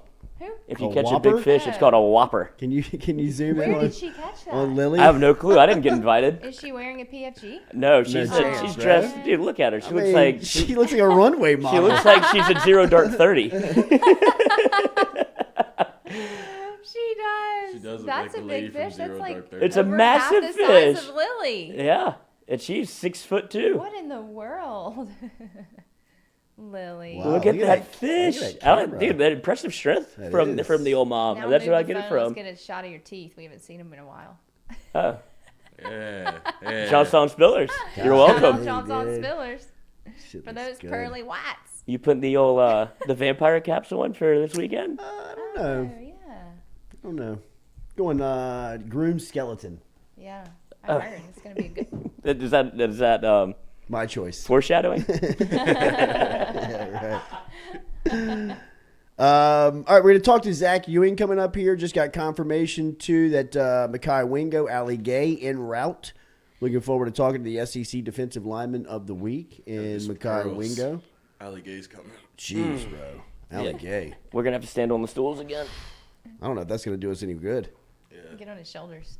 Does you know justice? Up on his back. You should get on his shoulders. I want one of them to like hold me like a baby. Me too. Ali Gay probably can. Ali Gay could probably hold two of us, kind of like twins. like, got my kids with yeah, me. Can they swaddle me too? Can they Yeah, swaddle me? exactly. That's what you should do for Halloween. I'm telling you, it would go. swaddled? Yeah, the chat will love this. Oh, the chat will. Can they hold me? They were asking about you this morning, Kate. Yeah, Creek Dweller, just jerk off, dude. Aw, Like, don't get it all out of your Said system. they have a seat for you. Yeah. Wherever He goes, you I want got to a sit. seat for her. And I was like, okay, that's enough. Come on in. I am. They're all sweet. Uh-huh. yeah. I just want everybody to have fun. I just want both teams to have a good time. Some injury updates yesterday from Brian Kelly as he was speaking to the media. He did say that a couple of starters during yesterday's SEC media teleconference, Jack Besh, Major Burns, and John Emery, are all going to have positive news around their health going into the Alabama game. Jack Besh is expected to play. Kelly on Besh, he says, Jack is going to stay around here. He's not going to go home. He'll be here all weekend preparing. I asked him yesterday, what's your feeling about Alabama? He goes, no doubt I'll be playing. I think that's the mentality that he has. Besh going into the Alabama game, 10 receptions on the season. He's just under 100 yards. He's found the end zone one time versus Southern. He did also update John Emery. Emery has an Achilles strain, according to Kelly. He said, I think he's probably day-to-day at this point. Emery has been through, of course, we know the Emery story to get back to the field. This is just the latest mountain that he's got to climb to get back to work. And it looks like Major Burns is going to be cleared to play for the Tigers come next Saturday. I think this is a little bit bigger deal than we might make it. I don't know if this is necessarily a storyline that will cause LSU to win the game, but I do believe that it means something to get Burns back into the lineup just as far as the organization and communication goes. Kelly puts a ton on the communication on the back end. We probably should have asked Shaun Crawford about that, but he'll be back next week before the Bama game, so we'll have a chance to talk to him a little bit more of the role the safety plays in Kelly's defense, or just the responsibility that the safety holds in Kelly's defense, because you hear Kelly when, at least early on in the season, when he was talking about his defensive breakdowns or the defensive back play, it was always built around communication, whether it was lack of communication that was causing the Tigers to struggle, or it was good communication that was putting them in the right spots to make the plays. The consistent, or at least the common denominator of the positive feedback that was coming from LSU in the communication aspect was Major Burns. Burns seemed to be someone that Kelly really trusted on the back end of the defense as far as just being able to communicate what he's seeing and what they need to be in. Now, it's been a couple of weeks since Burns has been in the game. You hate for his return to be, the warp speed of Alabama compared to, maybe having a chance to play in a non-conference or a lower-tiered game. But you can't run from October and November on an SEC schedule, and specifically this one from LSU. So getting Burns back, I know while against Alabama is, not ideal of where you want to get back and see if you're up to full health and full strength. But what he does provide you in his return is someone who can clearly communicate on the back end of the defense and somebody that the coaching staff thoroughly trusts. I will also say that Major Burns early in the season was a playmaker for LSU. He was making a lot of he was around the ball a lot. He was making a lot of plays on that back end that may go a little unnoticed, but once you dive into it, you see the value that a guy like him really has. We'll ask Mekhi Wingo and Ali Gay what it'll be like to get a voice like Major Burns back. I don't necessarily know how much Emory and Besh really impact the game plan in their return. Sure, you would love to have Besh at full strength. You would love to have Besh at this point, not having to deal with all of the adversity that he's had to deal with up to this point.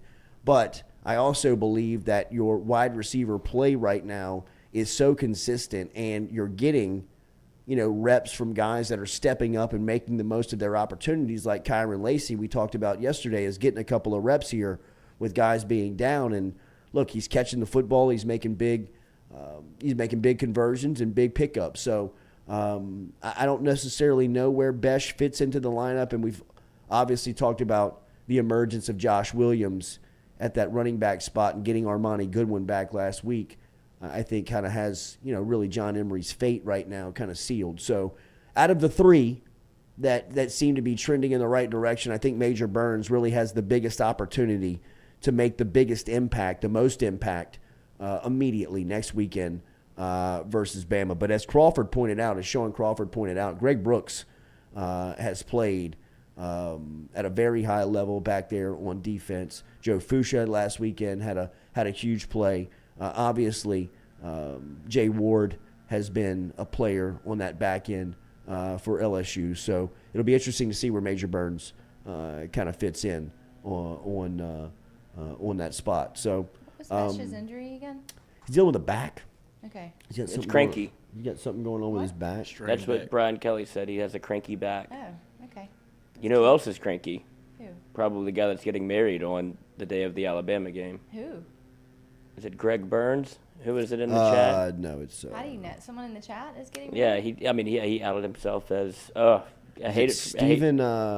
Really? Terrible for the guy. Wow. Just such a bad start. To get married on Alabama Day. I mean, like. Nobody's gonna be at their wedding. The marriage is doomed. Well, I mean, it's. I mean, what's her goal? If her goal is for people to enjoy the wedding and to really don't y'all want it to be about y'all? Don't y'all Well, want maybe the she day? doesn't care about football. Maybe like. Okay. Well, this is not the time to put your foot down. Maybe No, but I'm saying maybe maybe her you friends don't, but the entire congregation. But I think some people do it out of spite. Well, she might have then been that's like, why "This I'm is my telling day. you, I don't like my care guy about it." Steven, I forget his name. Who's the guy that's getting married? Reveal yourself. Reveal yourself. On Bama game day. If she's doing it out of spite, strong. then that's why I'm saying that's Well, a yeah. terrible start to the marriage, because that would have been a simple conversation of, if you're spiteful enough to ruin everybody's Saturday. Right. Because that's ultimately what you're doing. Nobody's going to give a damn about this wedding. Well, maybe are they here? Do they live here? Maybe she's I don't going know. to LSU. I don't Maybe know. her team's off this week. I And don't this was know. the week she chose to get married. I'm telling you. I do know this. I know her fiance is heavily active Okay. in an LSU-themed podcast. That's right. And that would tell me that they're probably LSU fans, or at least He is. He is. Yeah.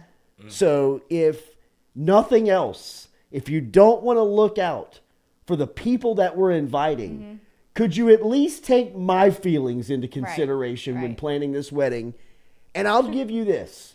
If you want to do it in the fall, I'll give you... I did it in the fall, but I did it on a Friday night of Okay. a home game that was like a no-name team. It Love was it. like New Mexico. I'll or be something. there on a Yeah, Friday it was night. Great. It was I'll be perfect. there. That's why we did it. On a Friday night. Maybe they're going to have a morning But you wedding. can do it against... Cool. You can do it right against- now during the bye week. Yeah, you can do it the bye week. Hell, I'll even give you the UAB game in a couple of weeks. Is that who they play? Yeah. If you want to do it in the fall in November, we can do it the weekend Friday. after. You I can don't do it think on that a you can Friday. do Catholic weddings on Friday nights in Baton Rouge. Oh, wait, I thought Catholic people did get married on Friday nights. Is that not a thing?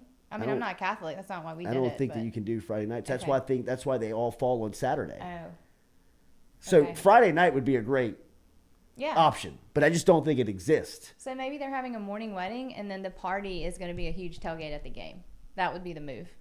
You come to the wedding in the morning. It's a quick ceremony. You start drinking, and then everybody moves out to the Could stadium. be a great tailgate. Right? That could would a be, huge, but awesome I still I can't see Me it. either. Unless we're getting married on campus.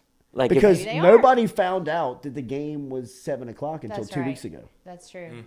or a week ago, actually. That's true. that's what happened to me for the LSU Tennessee game, a Friday wedding, so they're thinking about it. But Who is Tennessee this guy? kick gets announced at 11 a.m. and everybody was kind of scrambling because we're going to New Orleans, then we have to come back for the game, and they're like, "Sorry, boys, thought it was going to be a 2:30, 6 p.m. kickoff." Like I looked at the schedule, but didn't know we were going to get Where is 11 this a.m. guy?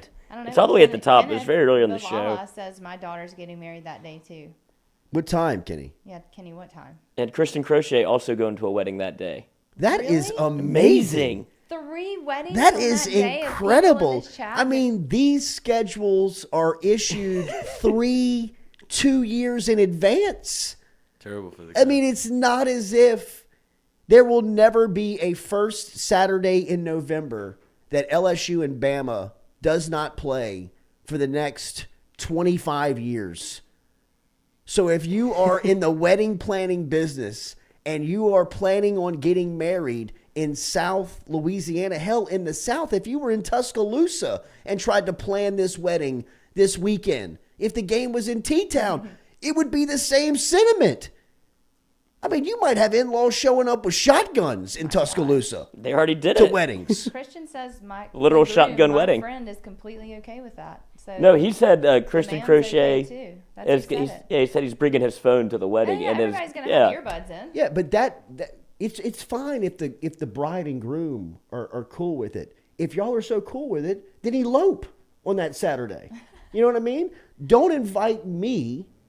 Don't invite all of us who are going to be doing exactly what Christian is doing. Yeah. We're going to be huddled up around our phone. Yeah. If there is a TV anywhere on premises, in the kitchen, in a room, He's in the in chat. the back, in the Garrett Brown, hotel. It's me. It's not spiteful. We agreed on it, and I wasn't thinking about it. Garrett. Oh, Garrett, you're so Garrett. checked out, dude. Garrett. It's okay, Lock Garrett. in, It's gonna be Your okay. boys have got to be messing with you. He went bro. full Wedding Crashers, and she's planning the entire thing, and she wants to do the hand slap game. And he's like, "Did you not get enough attention as a child? I don't know what to like. What are we doing here? Okay, it's on Anything November 5th. No, I think we're good. Hunter Fournette said, "Garrett, run, son." I mean, Garrett, it's gonna Kenneth, be we're okay. renting a cabin at Tickfall State Park. There you go, Kenny. Then y'all go have a great day together, man. Turn the game on and screw the paints off the wall. You know what I mean? Like, I mean, like, but K-Mac said he's doing his this Saturday. It's fall. People love to get married in the fall. Why? I always wanted to get married in the fall, so I did, but I planned it around football. It was an MSU bye week because my friends came, and it was LSU no-name game, and we did it the day before. the only thing about the bye week wedding is Those other games are. Well, it was an MSU bye everybody's week. doing everything that weekend. Well, they came here to Baton Rouge, so it was great. See, yeah, I think if it can supersede, like, I understand what you're saying. There's, like, other events, like, oh, I plan to do this when the bye week, maybe go see in-laws, relatives, whatever, Yeah. because they're tired of coming to Baton Rouge for every game, so you got to go make your peace with everybody. But a wedding, I feel like, supersedes that because it's like, oh, this is important, and it's on a bye week. I totally understand what they're doing. Yeah. This is easy, and we get to all get together anyway. Yeah. And But they all left on Saturday. I mean, my MSU people left on Saturday and went back and did their kids' soccer games and all the things. Right. Like, it was over. But it was if easy. I mean this, who was it? Garrett.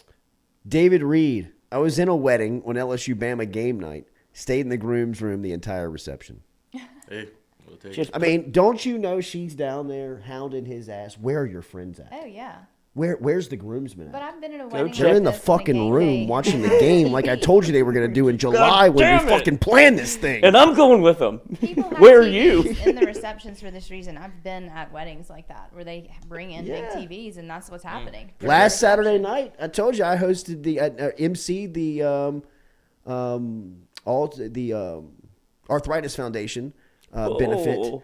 and in the back of the room, I mean, she was like, in the lead up, she was like, "Should we get TVs?" I was like, "What time's the event?" She was like, 6:30. I was like, "LSU and Florida kick off at 6. You better have a TV. Yeah. If you want want people there. anybody to show up Yeah. and you want anybody to be engaged, you want anybody to give a damn what we're talking about, Right. well, how are they going to bid on the sidelines? Let them bid around the TV. Because if they don't, they're just going to be burying their phone, which they need to bid on. Exactly. You know what I mean? Like, well, I wish we would have known. Well, maybe don't plan the event in the fall Saturday night. Right. How checked Man. out was that room when you were talking? You're like, nobody's listening to me. But yeah. Is this thing on? 100, 100, 100, 150, 150, 252. You know you bet $1,000. We'll take $1. Well, when you start betting on possession for the next pass, next play, run or pass, like pass. Well, I don't want anybody to feel bad that's getting married. So God, feel good terrible. luck and You should feel terrible congratulations. about If you're young enough and watching the show, just don't. Like, if you have a chance to get out of this, like, don't set yourself up for failure. Garrett. And I think some people would go a step beyond, but this is where I think that what you're doing is a great idea. Like the New Year's Eve wedding, it gives everybody something to do, Yeah. Right. as opposed to there's something going on. Yeah. Like people, at least after you turn 21, 22, you don't really do New Year's Eve stuff Right. anymore. So to have like something to do is awesome. It Like is. your day's already planned. So I think that's like a win. Mm-hmm. The LSU-Bama game is. cooked. I've known when that was since I was Oh, 10. Out of all Saturdays, like if we're going to do this, There's 364 I mean, more days. Okay, I'll give you a football Saturday. What if Like you're- even I would sacrifice. Like let's just Now fine. we're negotiating. If there's going to be, like think about this wedding last weekend. How beautiful it would have been. Like just Yeah. how beautiful the weather was. Yeah. And I'd even said like, Ole Miss is in town. Fuck it, let's do it. You know Mm-hmm. what I mean? You want to get married in the fall? Let's do it. What if there's a bowl game on New Year's Eve? LSU's in a bowl game on New Year's Well, Eve. then I'm sorry. You know what I mean? We're gonna revisit this You conversation. know what I mean? I in a second. apologize. watching. But if they're in a bowl game on the New Year's Eve, they're in the Final Four. Yeah. Yeah. So you know what I mean? Yeah. That's on us. Crazier things You than know that. what I mean? Call Joe Rod. I bet against you, BK. You better roll some I TVs bet up against you, in there. BK, and I would. Absolutely. I would. I'd have to. That would be an electric watch party. It would be. Oh my god.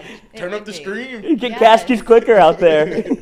Yes. See what they're doing here. It's a 2x2 duo. It's like, and they shout. Got cover two from the safeties back here. What are they doing? I do. So I mean, man, I don't know, man. That's a tough wedding on Saturday. It's you're starting off 0-1. Oof. It is. Because that's something in the recess of this man's brain. He's saying he's okay with it. He's really having to explain it every single time he talks to one of his friends. What about the guy or girl in the early relationship that's Being like forced to go. invited? Oh. We You have to just be- started dating. Especially if it's one of her friends. I don't want to. It might be her dragging him. It might be him dragging her. You know what I Right. mean? Maybe she's a huge football fan, and they just started dating. He's like, my boy's getting married on Saturday. Say what? I have tickets to the Yeah. game. It happens though. No. So I'd really like for you to come with me, but you don't have to if you don't want to. At that point, you're locked in because if you don't go, you're in trouble. Yeah. And if you And now I have ended up dating this person that I just met 3 months ago that I really liked. And now I'm at this goat-roped wedding on LSU-Bama. I don't really even Is know that other- breakup grounds? Like, Well, would you that like? person Could we has take to a break for the allow you to weekend? I'll watch talk to you your on phone. Sunday. That's what I was about to say. I mean, you put an AirPod in and watch your phone. That's not. I just, other at person that can't point, be you're mad so. about it. At that point, you're so Not checked with the out. ticket. Why are we here? Not if I've got ticket in hand. Yeah. Like I've got ticket in hand. Well, then the relationship's probably over. And- If you choose the game instead of accompanying her to a wedding. Here's your options. Date. Mhm. I can go with you, and odds are ruin our relationship. Mhm. Because I'm going to act like a dickhead fool. here. Yeah, you right? act like a total I'll have the AirPod in and watching the phone and be reacting to everything while the ceremony is happening. Can you get me another beer, honey? I won't talk to any of your friends. I'll be the guy that didn't shake the hand, that, didn't make eye I'd rather you contact. not be there. Would you rather me not Yes, go, I'd or would you rather rather you me go not to the go. game? That's how I would present it, almost to get just the, you know what, you go to the game. Guess what, Yeah. boys? Going to the game. Yeah, right. Hurry up. Let's go. I'm back, fellas. I'm back. No girlfriend either. Let's go. I salvaged the relationship, and I'm going to the game. See you on Sunday. I've got Saints tickets. You want to go? No, me either. All right, Zach Ewing is here giving us winners next. We'll be back with more of the Jordy Culotta Show, driven and powered by Go Chevrolet. Sick fucks.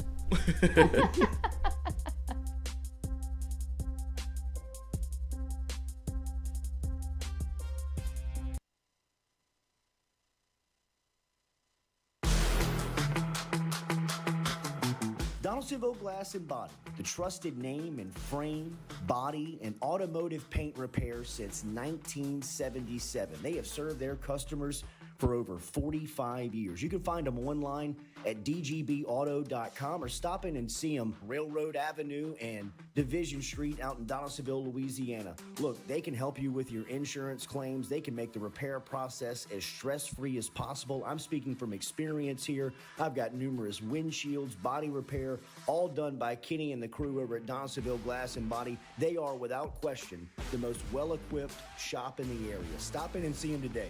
Shop them online, dgbauto.com, or stop in and see the crew over in Division Street in Donaldsonville, Louisiana. Donaldsonville Glass and Body.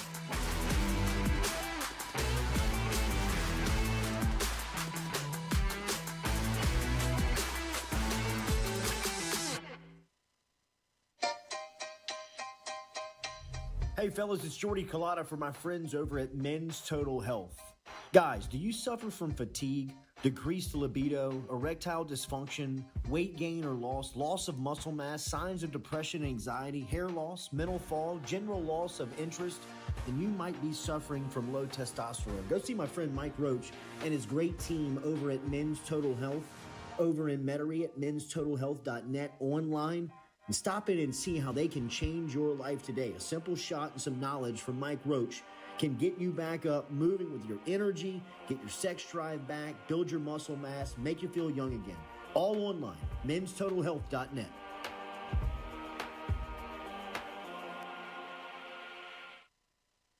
Red Stick Sports, a local staple in Baton Rouge to all sports fans, was founded back in 1981 and has remained a family business for over 40 years. Today, they still have the great selection on the floor, but they're also a leader in custom apparel for businesses, sports teams, and other groups. Take it from us, everybody over here at FM Digital Media. They help us out with all of our apparel. Let them help you out today. Go ask for Cody over at Red Stick Sports. Check him out online at redsticksports.biz.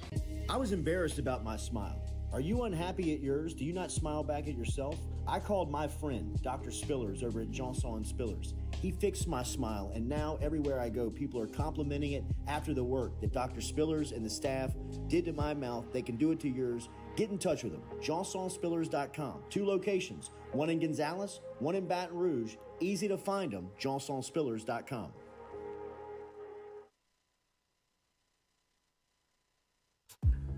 We love the crew over at Fresh Chef Kitchen. Chef Shane and his crew dropping off the meals every Monday here to FM Digital Media, whether it's breakfast, lunch, dinner. Me or the crew's going through our meals over at Fresh Chef Kitchen. Their weekly pre-order freshly made meals, or you can walk into the cooler over there on Airline Highway. They have that fresh, same service over there at Fresh Chef Eats. FreshChefEats.com is where you can find them online. Fresh Chef Kitchen. Tell them you heard it right here on the Jordy Culotta Show.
Welcome back to the Jordy Culotta Show, driven and powered by Ghost Chevrolet here on this Thursday, getting set up with our guy, Zach Ewing, just like we always do here going into the weekend with NFL and college games on the docket. We'll talk one about a little further out here, Zach, as LSU-Bama opened up at 16.5 points, which is crazy. It's down to 15 in some spots, but 2 scores. By the way, good morning. Good to see you. Good to see you guys. When you saw the number, when you saw the line, what was your first reaction?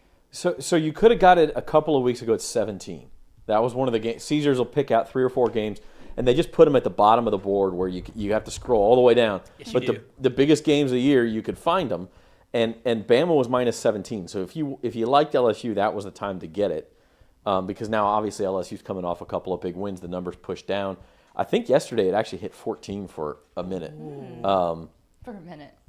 And then there was a buyback on Bama, but I don't know, like going in emotionally, and I know this is a bad way to make bets. Yeah, it feels like it's going to be a closer game than that. Yeah, it does.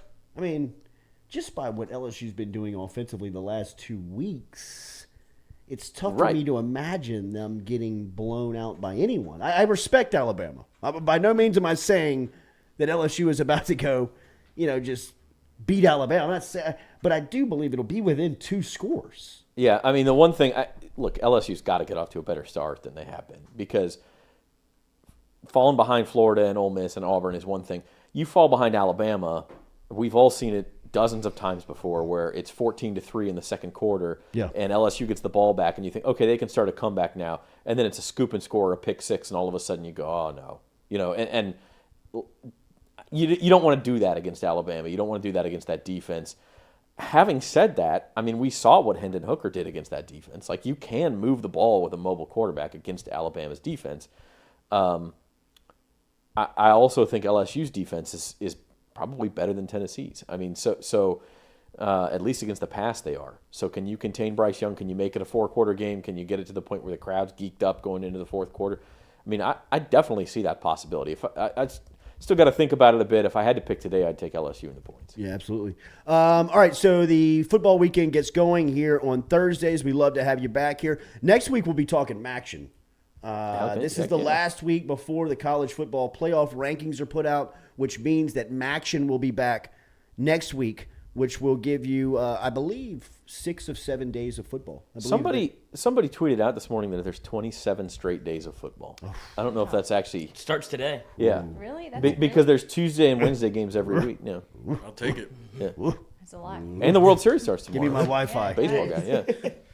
For God's sake, Scott Woodward, you better have that Wi-Fi working next Saturday night. Blood clean? I can use that needle. All right, well, 27 straight days, Zach. Let's get degenerate. Where are we going? Anything jump out here early? Yeah, a couple of SEC games I like on Saturday. South Carolina's only -4 against Missouri. It was 6, and so I'm kind of going against the line movement here. But I understand why South Carolina doesn't have a ton of respect in the market because they've been winning these games a little bit with smoke and mirrors. Yeah. The A&M, they had the kick return, and they had some turnovers. And pick six. Kentucky, they got without Will Levis. But that's, Shane Beamer. It's Beamer ball, right? That's what they do. No doubt about it. That's what they do. The Funhouse is rocking, bro. And Missouri is good. Like, I don't know how many Missouri games you guys have seen. I'm a Missouri grad, so I've seen more than I should have. They will find a way to screw it up. Right. They will play right into that, especially on the road. So, even though Mizzou's played a lot of close games and you're laying 4 points, which is uncomfortable, like I just feel like a couple of big mistakes flips this game and Carolina wins by 10-14. So I like that one. The other one I actually like, I like Kentucky with the points at Tennessee. Look at what Kentucky did to Anthony Richardson. I like this one too. When everybody was real high on Florida after they beat Utah, and Anthony Richardson was a Heisman candidate, and Florida was a SEC title contender. I realize we're later in the season, but that sounds a little bit like the way we're treating Tennessee right now. Also, Tennessee next weekend, huge spot with Georgia. If That's there right. was ever a look-ahead spot. That was the other thing. It's a look-ahead spot. And then, but to finish my point, like Kentucky held Anthony Richardson to 4 yards on 6 carries. Not only did he not get anything, he wasn't even trying because they kept him in the pocket, made him pass. Hendon Hooker's better than Anthony Richardson, no doubt about it. But you're getting 12.5 points. Like that Kentucky defense is for real. Yes. So I love those getting those points. NFL starts tonight with Baltimore and Tampa. This is in Tampa with Tampa giving up 2 points to the Ravens. Anything on the Thursday night? How we feeling? Poor Tom. Over. This line is all over the place. Tampa was a favorite to open, went all the way up to Ravens -2.5, teased to that key number 3, and then has come all the way back. And I think a lot of it's because of injuries. Like I think the Ravens, Mark Andrews is out, or at least questionable. Rashad Bateman, some of their other pass catchers. Same thing for Tampa.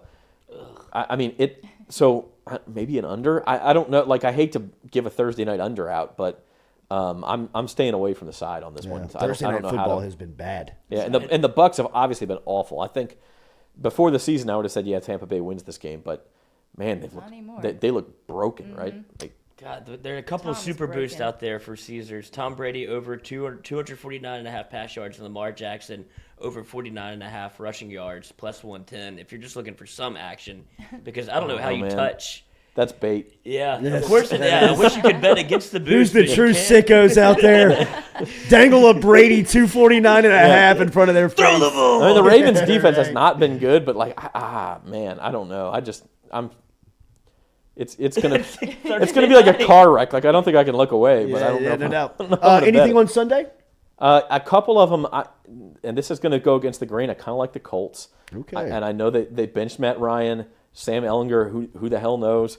But what happens when teams make a change like this and they bring in the rookie quarterback? Like it seems like everybody else rises their level a little bit. Little juice. And you're getting a discount. Like the number's under 3. And the other thing is like the Colts' biggest problem the entire time has been the offensive line. Well, Matt Ryan's a damn statue back there. Sam Ehlinger's going to be able to move around a little bit.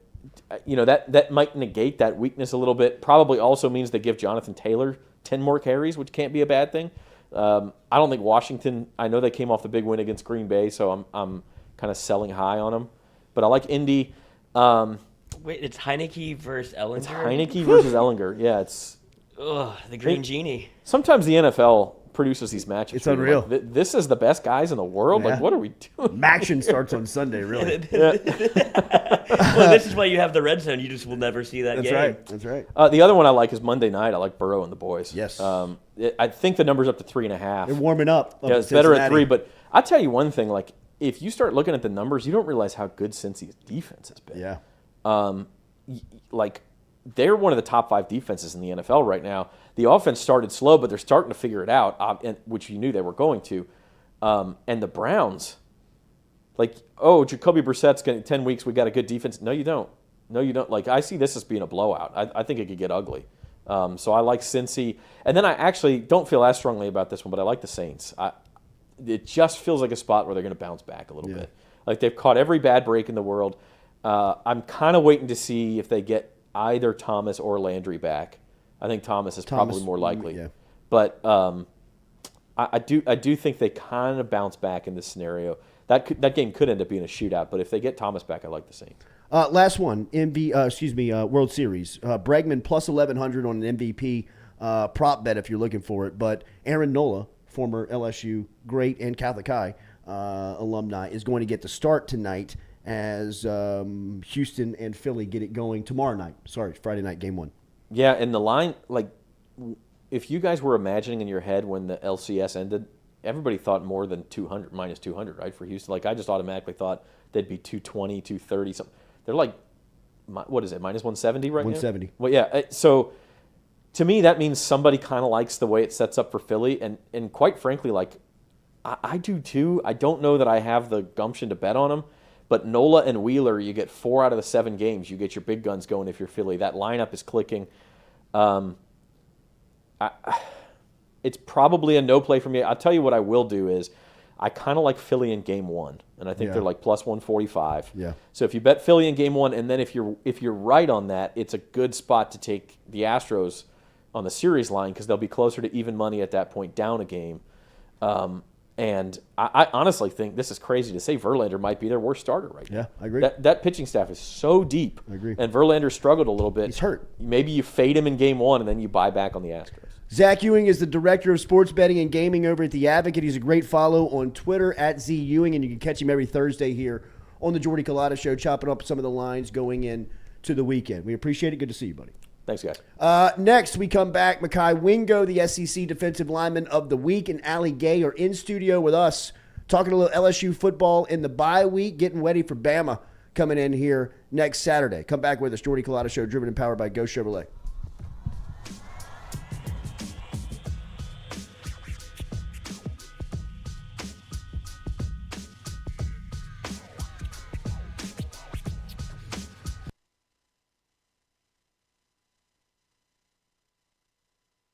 In a wreck, Gordon McKernan Injury Attorneys is ready to go to work for you. Come meet your team. I'm your intake specialist. I coordinate your case and connect you with your attorney and paralegal. That's us, your legal team. Thanks. And we'll fight to get you every dollar you deserve.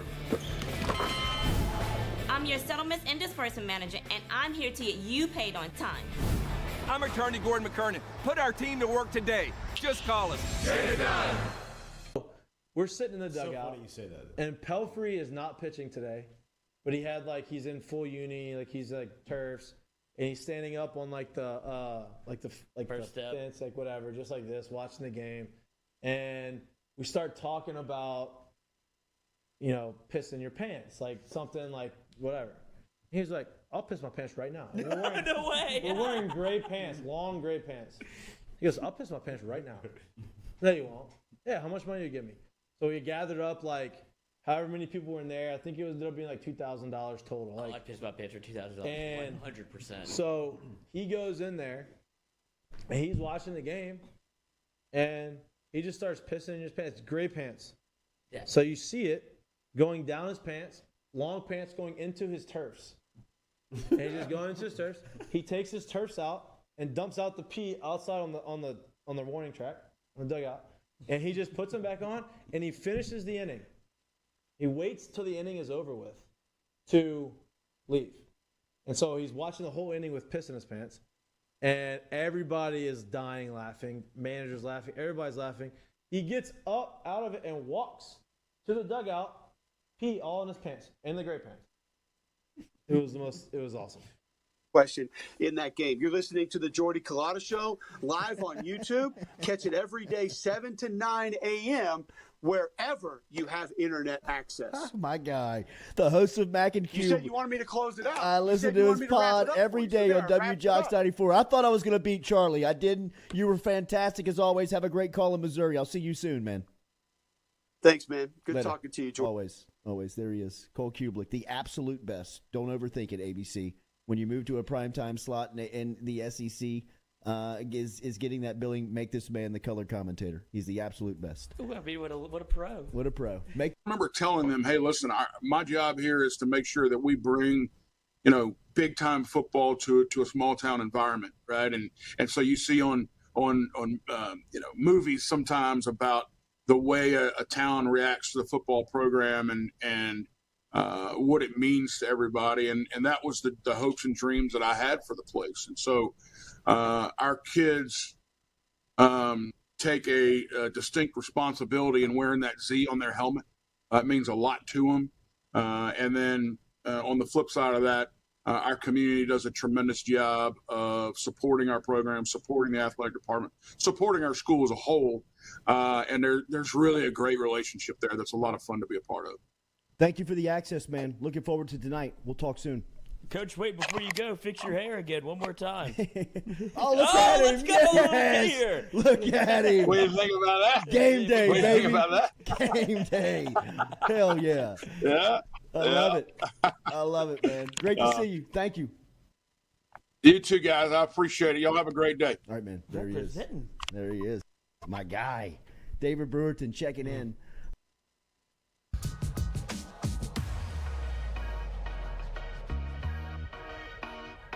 Welcome back here to the Jordy Culotta Show, driven and powered by Ghost Chevrolet. Appreciate you all being here on this Thursday. Make sure to hit that like button, share button, comment button. Cool to be joined by our next guests here in studio. Mekhi Wingo is the SEC Defensive Lineman of the Week, and Allie Gay is one of the most ferocious defenders in college football right now, as the Tigers are on a bye week, and they're both in studio with us here on this Thursday morning before the big matchup next Saturday night in Tiger Stadium. Fellas, good morning. Good to see you guys. Good morning. Appreciate you having us. Absolutely. We will start this with both of you. Mekhi, we'll start with you. Take me back to the start of the season, to the opening game of the season versus Florida State. You guys lose one of your brothers, a guy that you went through the entire offseason with, and maybe one of the best defenders in college football in Mason Smith. Take me back to that moment, what that was like for the group, his teammates, and in the moment, in the middle of that game. Yeah, it's hard when you lose, a guy that you didn't grind with through the spring, through the summer, winter workouts. Just when you see him work so hard this offseason to have, the season that he was supposed to have, and he go down first game of the year, it's hard. But he came back out of the locker room, he was just like, just keep going, you know what I'm saying? He wanted us to keep balling.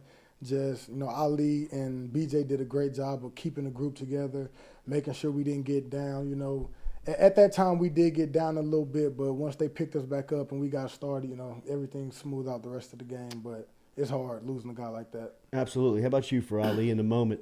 No, I mean, in the moment, it's tough. It comes as a surprise. You don't expect it. It's the first game. Everybody's tensions are rising. Like, first game, we're trying to, set a tone for the whole team and going into the season. But it was tough. And, when it happened, I try to, hold the guys down and let them know, it's, we can't get down. Even though what followed up afterwards, the vicious hit that happened with me. But even when I went down, it was clean. It's not football, but it happened. But even then, when that happened, a whole lot of things happened in the game. But even when it happened, on the sideline, I try to keep the guys, focused in the game and let's finish this game out. We came close at the end, but just didn't have enough to finish. But I think that kind of set the tone going into the season. Guys stepped up, he stepped up in Mason's place, and he's been doing a great job, phenomenal job. And, that's all you can ask for, guys stepping up, even when somebody goes down. And, a lot of respect to him. He's been doing his job. He's been setting the tone on the interior and setting great examples for the other guys on the D-line. So, you can't ask for any more. When I saw Mason being helped off the field, and him and Jamar Cain, you could see them make eye contact, and Cain almost kind of looked over him and he kind of gave him I'm screwed, bro. Yeah. I'm done. The first person I thought of and looked for was you, right. And I thought this sucks for Mason Smith, but here is your shot. What was your thoughts in that moment right there where you felt bad for your friend, but here comes the spotlight on you? I knew it was time for me to step up. We prepared, the team needed me, and when it was my time to step up, I needed to be ready. I was on the field with Mason when he went down, And, you know, people go down. I'm thinking it's just, he cool. He going to go out a few plays, come back in. But I asked him, was he all right? And he was like, nah. So he knew. So at that time, I knew I had to step up, you know what I'm saying, be there for my team and just provide a spark that we needed. Ali, this defense seems to have a plan every single week. It seems like whatever comes at you guys, you are planned for, you are prepared for. What is it like in Matt House's defense, and what is the preparation like each and every week? I'm not going to boost too much, but, you know, House, he's a great mind. He's a great defensive mind, and it seems he has a plan for every week, as you already see. He puts us in a great position, the D-line, the backers, the back seven and all of them. He puts them in a great position each game with different game plans, different schemes that we see.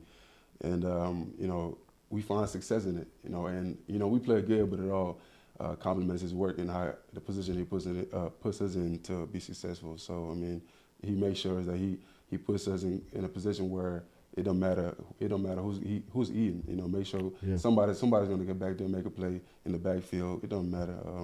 You know, he makes sure he knows what he's doing with us every week. From your point of view, the scheme each week, it seems different, but y'all stay executing at a high level. What has it been like week in, week out in just preparing? Just with the different type of offenses we've seen this year, just the air raid, Mississippi State, throwing it all over the place, and then playing a team like, who was that did New Mexico? Auburn, you had a freshman quarterback. Yeah, just teams, you know what I'm saying, with mobile quarterbacks and things like that. He puts in a new scheme every week, and I would say it's our preparation throughout the week that allows us to exceed on the field and, you know, do what he's asking of us. Because we practice hard throughout the week, and I think that's the – you know what I'm saying? That's what's been the big thing. When we practice hard and have a good week of practice, we win games. So, you know what I'm saying? Just the attention to detail and things like that, just the little things he's showing us in the meeting rooms, it's easy for us to translate it to the field. You two feel like leaders on this team. Can you express the leadership from y'all's point of view? What's the leadership like on this team from your guys' seat? You know, you see the guys like me, Makai, you know, Mike Jones and BJ, you know, and there's also a lot of other guys on the team that step up and speak up. It's not just, you know, the three captains that are chosen to be leaders, you know. There's, you know, small leaders in every position group, and everybody holds each other accountable. And in a team, that's what you look for, because you don't want just, you know, even though the defensive side, we have, you know, three captains, you know, and coach picks a captain every week. It's like, even though guys still, you know, pick each other up in practice, hold each other accountable, with everything that we do on a weekly basis with, you know, the questionnaires and all of that. Guys do a really good job holding each other accountable, making sure everybody's on top of their thing. So, you know, the day of practice, when we come in, everybody's handling their business, went to class, tutoring, all of that. And it's those small things like that help us build habits. So when we go on the field, guys know, okay, this is what we got to do. We know the mission. Let's follow through it and, you know, get the job done. But respect all the guys on the team, because everybody is, you know, buying into what coach is, you know, trying to provide for the team and everything. So, you know, that's why we are where we are right now, because of everything that we have done, building habits and holding each other accountable. So that's really been key for us. One of the cool things to see was Shaun stepping up in leadership roles, especially that speech in the locker room at Florida. What was that like for you as teammates to see or hear him in that role, and what is it like seeing him kind of embrace the leadership on this team? You know, also he's done a great job, and it's mainly starting in practice. You know, he's practicing really hard, bringing guys with him. You know what I'm saying? Trying to bring the receivers, bring energy to practice. And I would just say he's doing, you know what I'm saying, he's doing a great job leading the team, just doing his role, and he's been playing well. So, and I applaud him for just, you know what I'm saying, starting to bring people with him and doing things like that. So he's been great. How good was how beneficial, what was it like, the players-only meetings? We heard a few of them came out. Usually when people hear that, they think that you're in crisis mode, right, or a team is something bad is happening. What were those situations like from your guys' point of view? It wasn't really in crisis. It was just us just having, you know what I'm saying, having to talk with each other and understanding, like, we're fine. Like, you know what I'm saying, we're still in position to win what we want and take what we want. It wasn't just, oh, we have to fix this, oh, we have to fix that. No, it wasn't that like that. Yeah, and, you know, it's always good to, you know, be with just us as players and, you know, talk it out, talk what we need to talk out, communicate, like, what's going on, like, how's everybody, feeling and, sending a message out there, letting them know, like, okay, we got to start picking things up a little bit more, maybe, no, don't panic, because that's something we've done a good job with, not panicking, we've realized that we're a team that, when we're down, what we need to do is, get back up. We don't need to panic, and that's something we need to communicate with each other and let everybody know, okay, like, we got to pick things up a little bit, special teams, defense, offense, everybody got to step up and, like I said, keep each other accountable more in practice, because those are the habits that we build that carry on to the games. And that was really the message. So it wasn't nothing like, okay, we're losing, like, we got to know, it was just like, wake up a little bit more. Like, let's do a little more, because we know what we're capable of, so let's go out there and show it. Seems like all the stuff you guys were talking about in the offseason, SWAT teams, leadership, accountability, it comes through on Saturday. It seems like the little things in the program may be separating kind of the big wins here in the season. You've been here for multiple years. Can you talk about maybe the difference on why these games seem to be going your way now and you're winning? It's just the traits that Coach Kelly has brought in, and every coach has that. Like I said before, every coach has their own way of instilling winning mentality in the team, and he just does it differently, and it's worked so far.